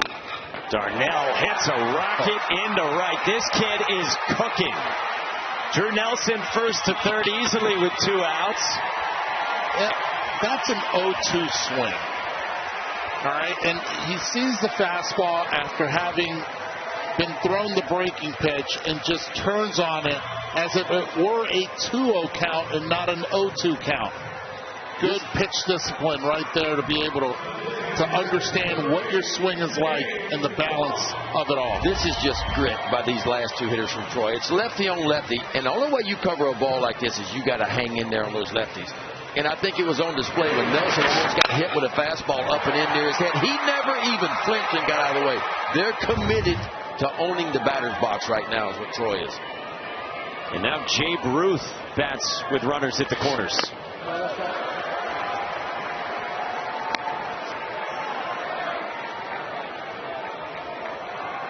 A walk in the second, pull side single in the 5th, 2-run double down the left field line in the 7th. I don't give him anything good here. You still have a base open.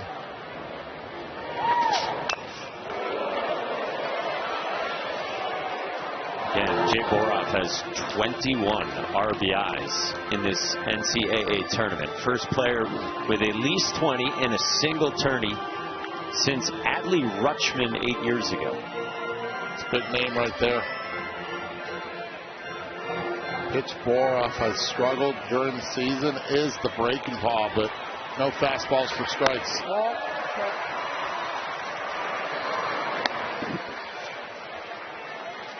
How about Sean Darnell in front of Jay Ruth? Been aboard 5 times. First hitter from the bottom 3rd of a lineup to reach base 5 times since 2009 at the Men's College World Series. Popped up into the sunny sky. Udemark doesn't see it. The shortstop Pano does. And he drops the ball. A run scores. Darnell to the plate. It's 2 more for Troy. Disaster for Ole Miss.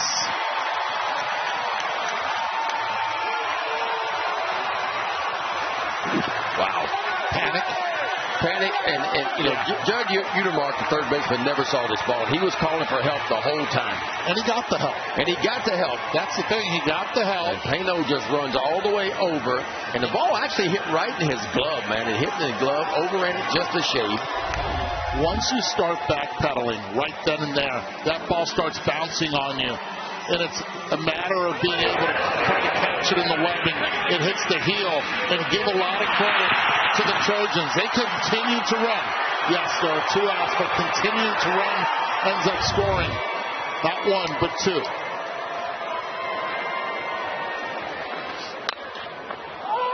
Houston Markham right back that way. Angsty moments. Owen Pato's got this one. Man. Troy gets an insurance gift and the lead's 5. And another crooked number. A 3-spot starter with Blake Cavell. Blake Cavell gets the party started. A leadoff home run in the 8th. The Trojans would tack on 2 more and now up by 5. They'll get whoever loses tonight between North Carolina and West Virginia. Mountaineers in action against Tar Heels. Dom Decker leads it off. 6 outs left to play with for Ole Miss, down by 5.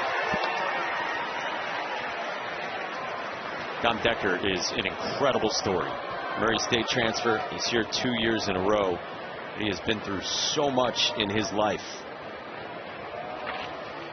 When he was 8 years old, his family was in a tornado, and his mother saved Dom and Dom's sister. And Dom has the date and the time tattooed on his right arm.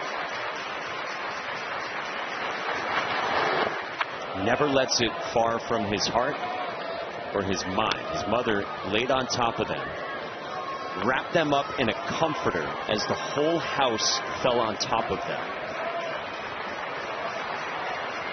Can you imagine? No. He goes backside into left field. Diving catch, Diaz! Off the bench, laying out. Well, I'm going to pronounce it in Spanish. Saeed, what a job. Right there coming in. Great jump, and the emotions show in left field. You come in for defense. Lay it. Off the bench, and I tell you what, that's a big-time play, because that ball off the left-handed bat, it is slicing hard away from him. But you talk about covering some ground and puts his nose on that one and picks it right off the grass. Big-time play. Love how he comes in, stays down low, and is able to make the play and then sticks the landing. What a turnaround this game. First 4 innings dominated by Ole Miss. And then Noah Thigpen takes them out, and it's been a different story. 4 1/3 innings of work so far for Thigpen. 1-1 on Judd Utermark. I mean, think about this for Diaz in left field. It's only the second game he's even played in the last month. Be ready.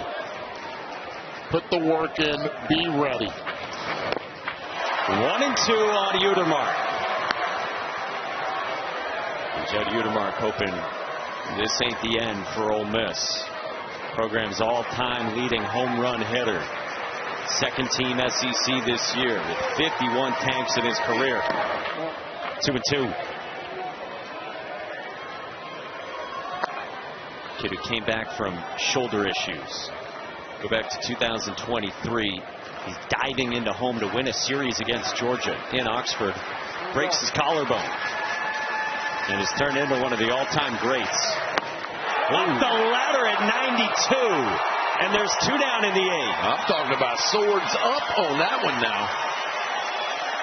Noah Thigpen's feeling it, folks. He is feeling it. And he has been on point since coming in this ball game. This fastball just explodes up and in on Utermark. He's been doing it basically with the fastball changeup repertoire. Being able to elevate the fastball and keep you off balance with the changeup. Well, that's all. Now Will Furness in the 3 spot. Senior from Texas, super experience, practically 900 plate appearances in his career. Ooh, this one clips Jimmy Janicki. That ball bounced up and got him in the throat. Very rare that it happens, but every now and then it will, man. Because a heads up just a little bit, and that ball can get right up underneath that mask.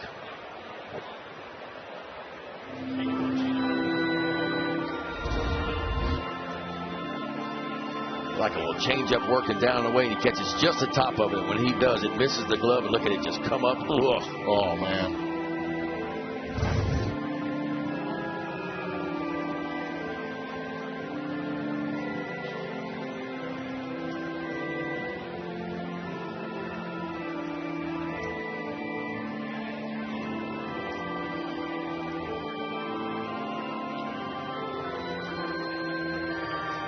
You got to be some kind of tough to put those tools on behind the plate.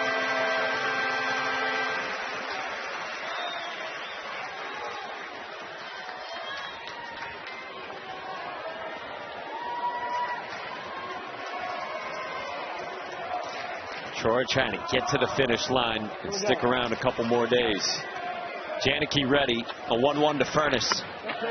Is a strike. 1-2.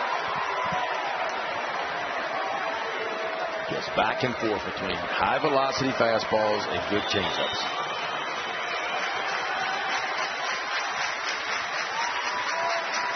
Noah Thigpen's 1-2. No chase there on the changeup.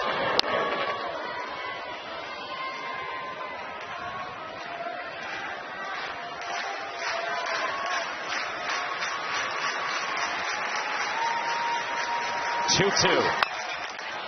In the air toward left. Diaz back into the corner. Toward the wall. That ball's gone.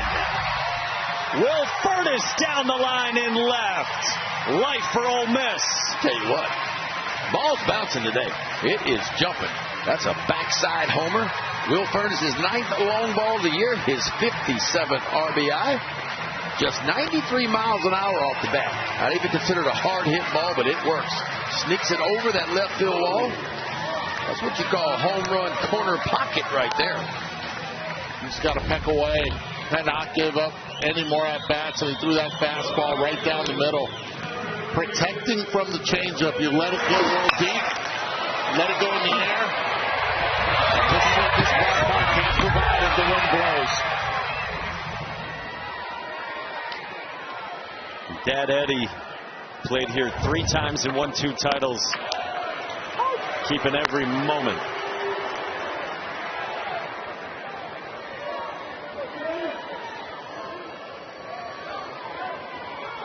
So it's a 4-run margin. With 4 outs left to play with for Ole Miss. How big does that pop up now come into play? No kidding. Can't afford many mistakes against an elite offense, and you'd be looking at a 10-8 games then. Yep.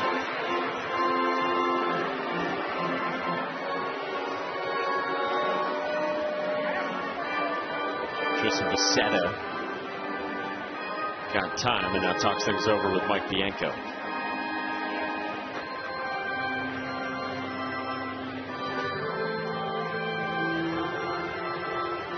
Senna's got one of those swings that's bottom to top. It's a big uppercut type of swing. And so if you're seeing that as a pitcher, the pitch you want to throw, you want to attack him as with that elevated fastball up in the zone. He's got that hitch.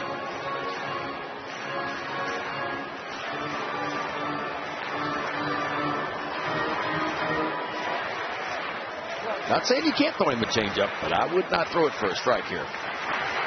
I want to stay right up there. Now you can go to it out of the zone down. Yeah, I still don't throw it for a strike here.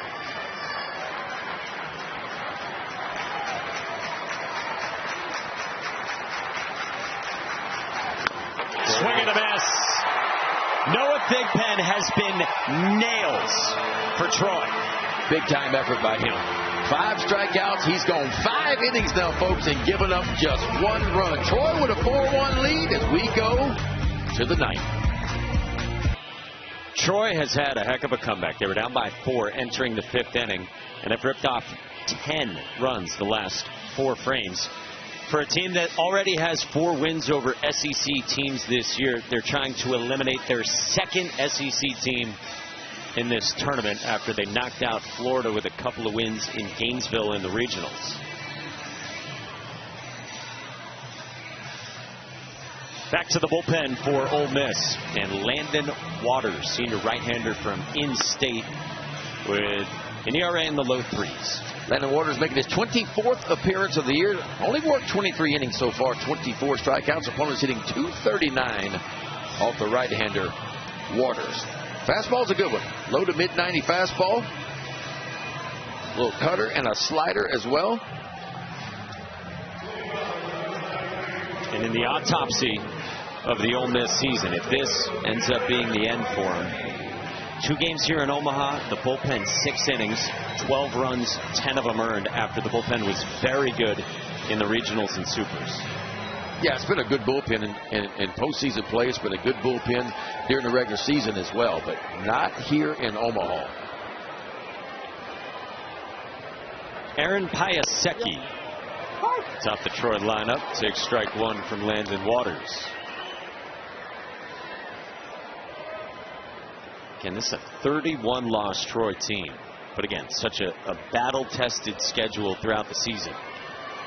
It wasn't going great the first few months of the year. Pulled in the right field, base hit, Piasecki.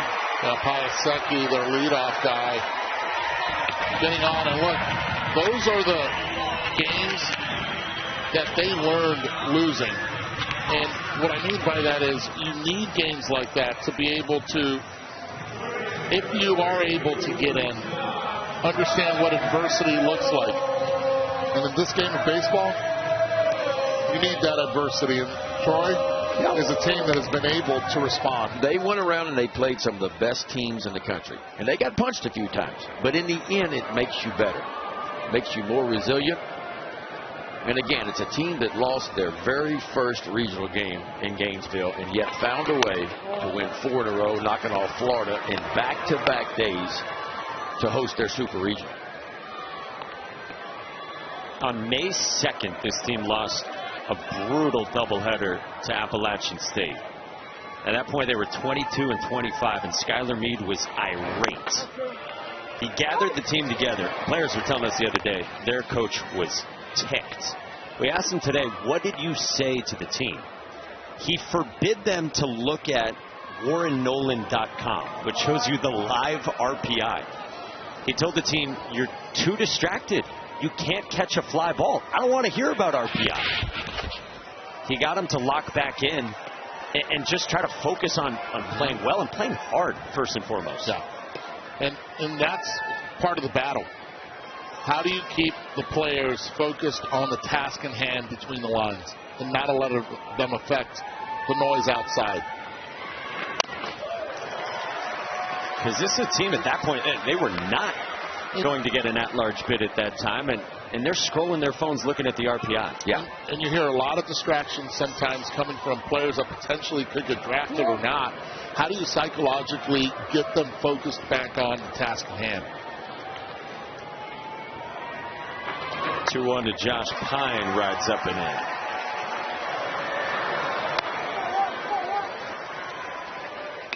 Skylar Meade said they repurposed the things that needed to be big things in their program.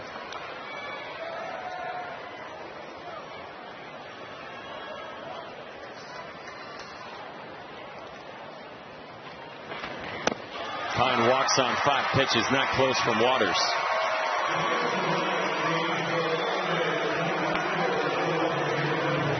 Well, Troy looking to put this one out of reach. And they are on their way. First and second, and nobody out.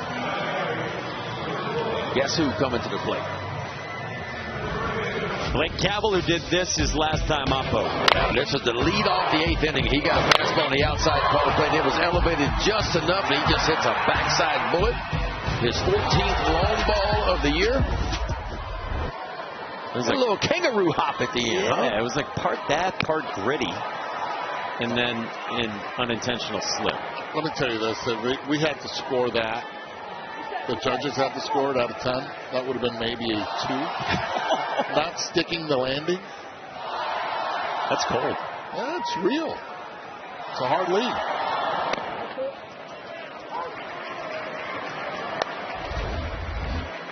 There we go. 1. How do you feel about the gritty? They're right here. Boom. How do you feel about the gritty as a general rule? Do you like the gritty? Gotta have a little bit of action there. I don't know if there was enough action. 1-2 on Cabell. A little offensive timeout here, it looks like. I was just going to say, we could use a slowdown in the action. Maybe they want us to replay the gritty again. It's still to come tonight. 7 Eastern. You know the twang by now. The Mountaineers in the house.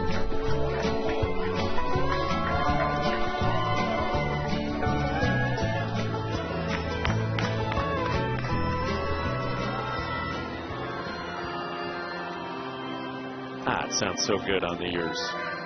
Country Roads. Love that song, man.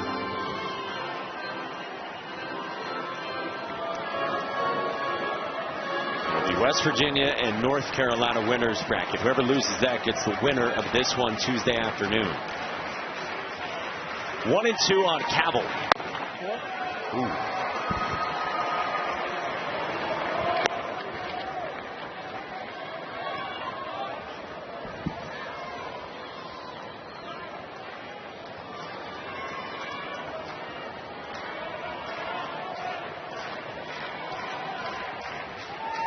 2-2. Swing and a miss.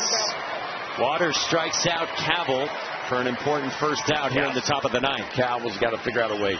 Or I should say, Waters has got to figure out a way here to get out of this jam and put a 0 on the scoreboard. Yeah, it's gonna be hard enough. You have a player of the magnitude that's coming up to the plate. Janicki, who has 2 for 4, but scolded the last one 111 miles per hour right at the third baseman. This dude is just locked in, man. Let me give you some Jimmy Janicki exit velos here in Omaha. Game 1 for them Friday, 105, 111. And then his last 3 trips today, 109, 112, 111. As our buddy Chris Burke would say, a ball striking display. Yeah. Collisions at home plate.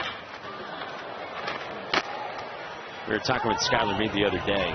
He had numbers brought to him at one point this season. The combination of high-end impact, high-end exit velocities, and then contact, how much contact Jimmy Janicki makes is like top-tier elite good. And that's the difference. There's a lot of guys out there that when they do make contact, it is loud off the bat, right? But Janicki's one of those guys that often makes loud contact. Hits this to center. And Hayden Federico lines it up. And no advancement. The Troy up 4.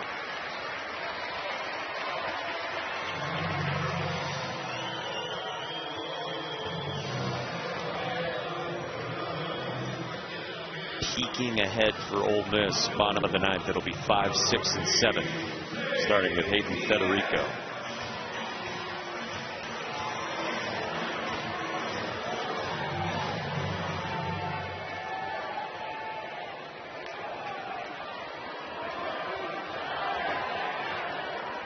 Zayd Diaz bats for the second time. He flew to center his first time off the bench. I don't know what it was, guys. Maybe 4 hours ago, I said, could you please tell me how many home runs will be hit in this game? How many has? I said 5. Eddie said 8. Where are we at? We're at 5, aren't we? We're at 6. We're at 6. Oh, plenty of time. Look at that. I mean, first with 3+ home runs from both teams. Ooh, a little Soto shuffle there, right? A little take. Since 2001.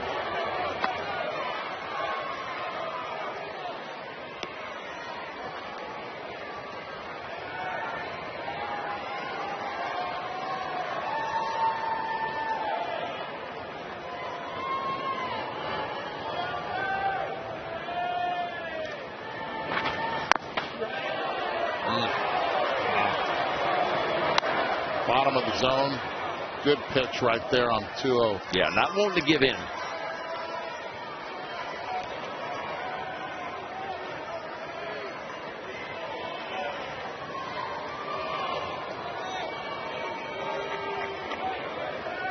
Landon Waters 2-1. Chopper right side. Furness to the bag. Inning over. No insurance right there for Troy. And now they will try to finish it off. And the last chance for Ole Miss. Trying to stick around in Omaha. But down by 4. 5, 6, and 7 on the way.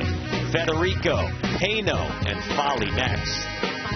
Troy dances its way into the bottom of the 9th inning of the Men's College World Series. The first time this program has ever been here in Omaha. And Noah Thigpen, paired with that offense, has gotten them to this point.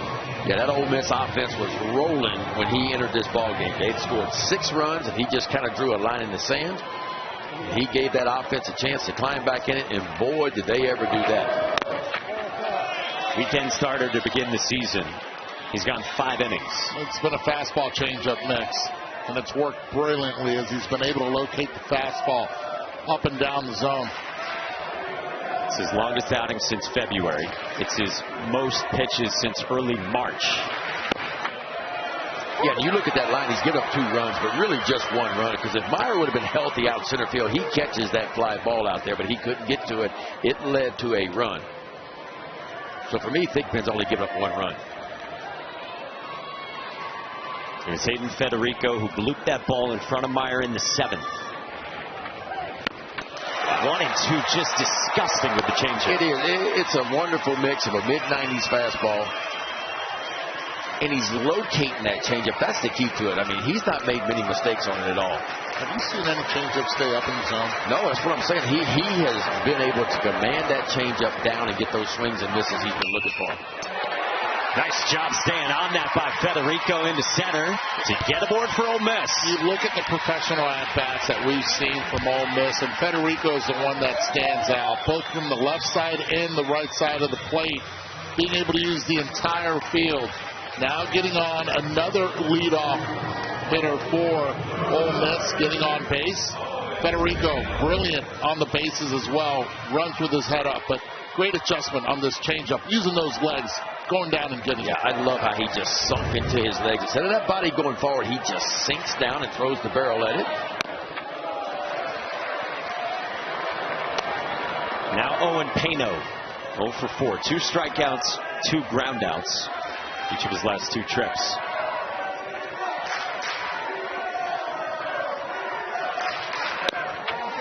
You really can't say enough about Noah Thigpen, a guy who began the year as a weekend starter, but scuffled in this sophomore season after what was a really good freshman year. And it was about a month ago that Skylar Meade remembers sitting in the office, and he just said, let's try him out in a different role.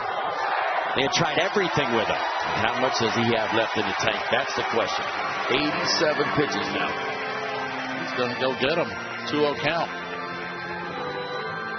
I don't think this is just a visit to talk to him. I think you're right. I think this is it for Noah Thigpen. Interesting on a 2-0 count. They've been able to get paid on the fastball. They were beating him with it. They went back-to-back changeups on him. Now, the velo had dropped, I would say, on these last 2 pitches, but the 2 balls were both borderline. And yet, with Noah Thigpen pitching more in this outing than he has in any outing in the last 3 months, Skylar Meade is not messing around with a 4-run lead. Yeah, well, Ole Miss has seen him rather, 3rd time through the lineup, so they got a pretty good idea of this stuff. The stuff's starting to fade a little bit at 87 pitches.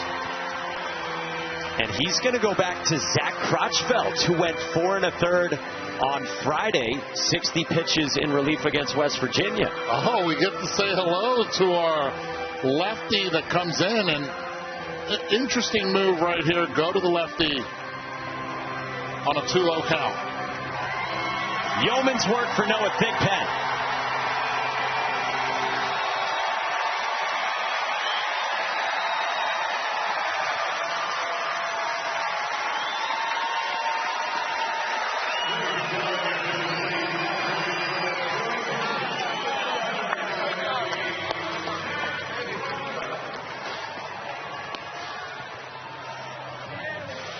Well, he was enormous for Troy. This team staring down elimination 5+ innings. Yeah, he looked good. The fastball ticked up to 97 miles an hour. He elevated that four-seamer when he wanted to, and that's where it plays the best, at the top of the zone. And I tell you what, he showed you one of those too. A really good changeup as well. 5 strikeouts and 5+ innings of work for Noah Thigpen. So a big-time effort by him. He kept the game where it was until the bats stepped up for Troy and finally broke through. They got 3 in the 5th and then exploded in the 7th, and it's our Capital One rewarding performance for that 7th inning. Yeah, who else but Jimmy Janicki? He got the party started. He led off the 7th inning with a solo home run, his 21st of the year, and then the hits started to come for the Trojans, one after the other. They were only 1 for 6 going into the 7th inning with runners in score position. They picked up 4 base hits in that inning with runners in score position and extended the lead. And boy, I tell you what, it has been all Troy. You mentioned it, Mikey. I mean, they have scored 10 runs since the 3rd inning. And now they go back to their senior left-hander out of Jackson, New Jersey, Zach Crotchfeld, who went 4 1/3, 2 runs Friday against West Virginia in relief with 5 strikeouts, 60 pitches. A guy who Skylar Meade thinks is going to be a phenomenal senior sign. Yeah, you see what he's done. 28th appearance of the year for Crotchfeld, 61 2/3, and he can strike you out. 74 of those.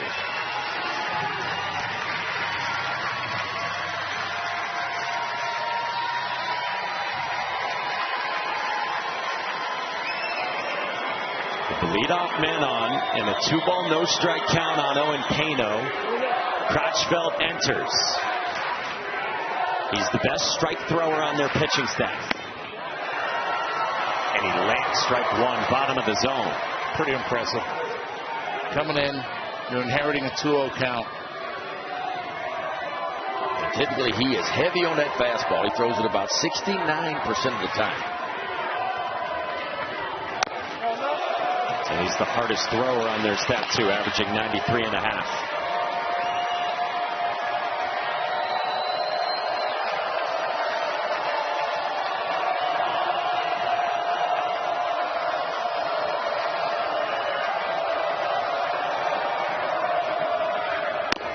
Oh, he got away with the one there. Should have been ball 4.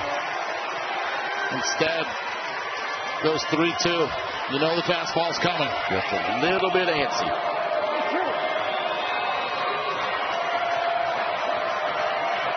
Crotchfeld to Pano. Payoff. Got him swinging. That's big time there. You inherit runner on first base, nobody out, a 2-0 count. And Crotchfeld comes in and punches out Pano. Talk about being aggressive in the zone and being aggressive with the number 1.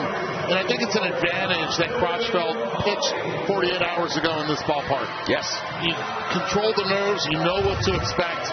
Now go in and do what you did last time out. Now Austin Fawley, junior draft eligible catcher, who swung it well today. Strike 1, bottom of the zone.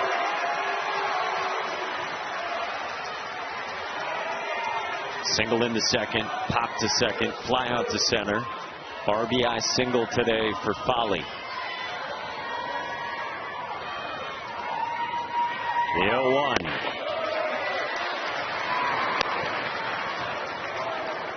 Think about this Ole Miss team of guys like Hunter Elliott, Judd Udemark, Will Furness. They've been around for at least the last 4 years and seen so much, so many ups and downs in this program.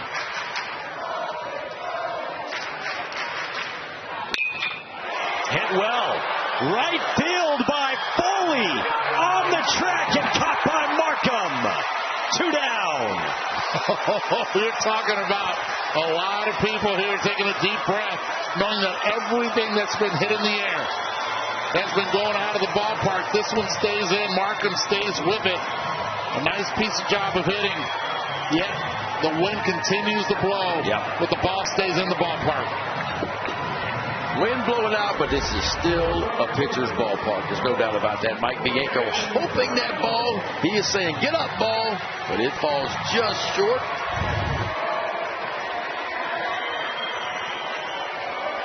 And now it's up to Braden Randall. who has homered in this game. Part of a 2-hit day for him from the 8th spot. First pitch, strike one from Zach Crotchfeld.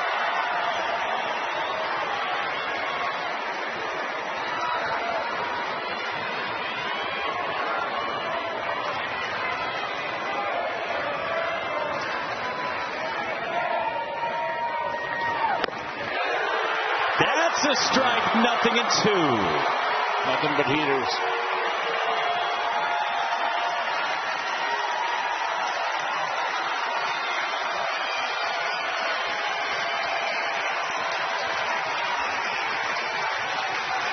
The 0-2 pitch is down. Reach back for a little something extra at 95.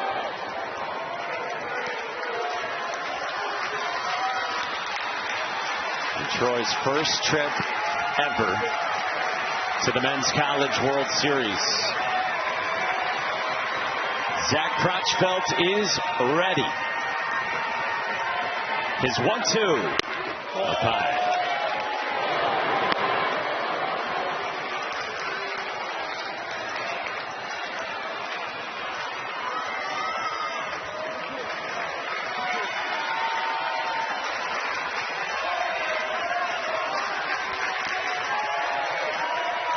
The 2-2 in the air, foul.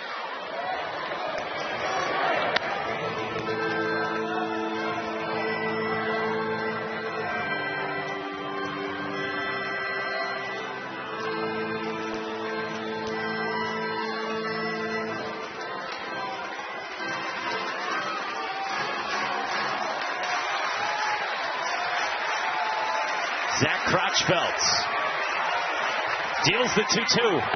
Got him swinging. Troy wins for the first time ever in Omaha.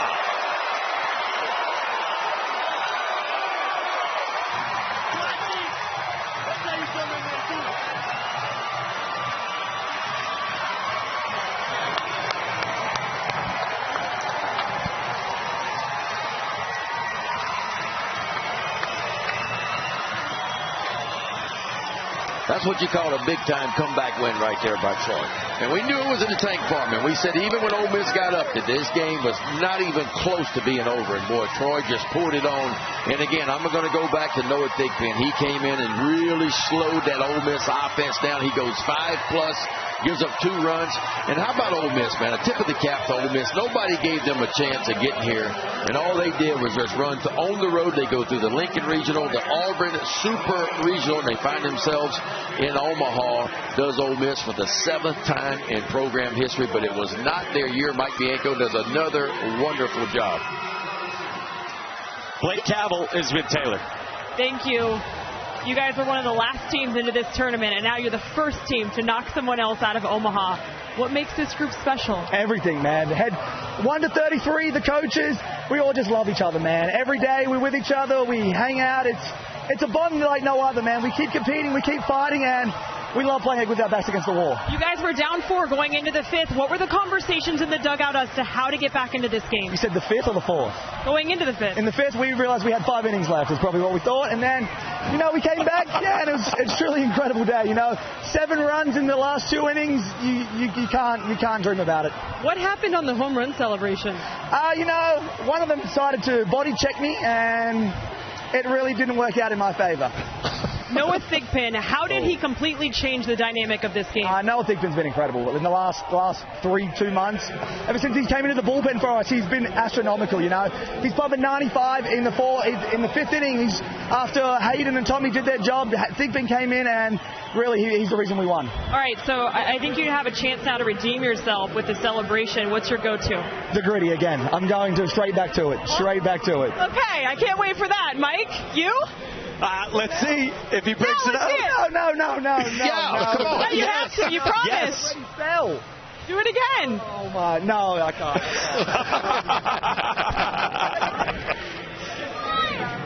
If you had stage fright for Blake Cavell, there we go. There we go. I didn't see that coming from him. Big cheese up, baby. That dude is electric. You know what's electric is the bottom of the order, Troy. The pitching, yes, was there and gave them an opportunity, but boy, were they able to score and score often. 7 runs driven in from 7, 8, and 9.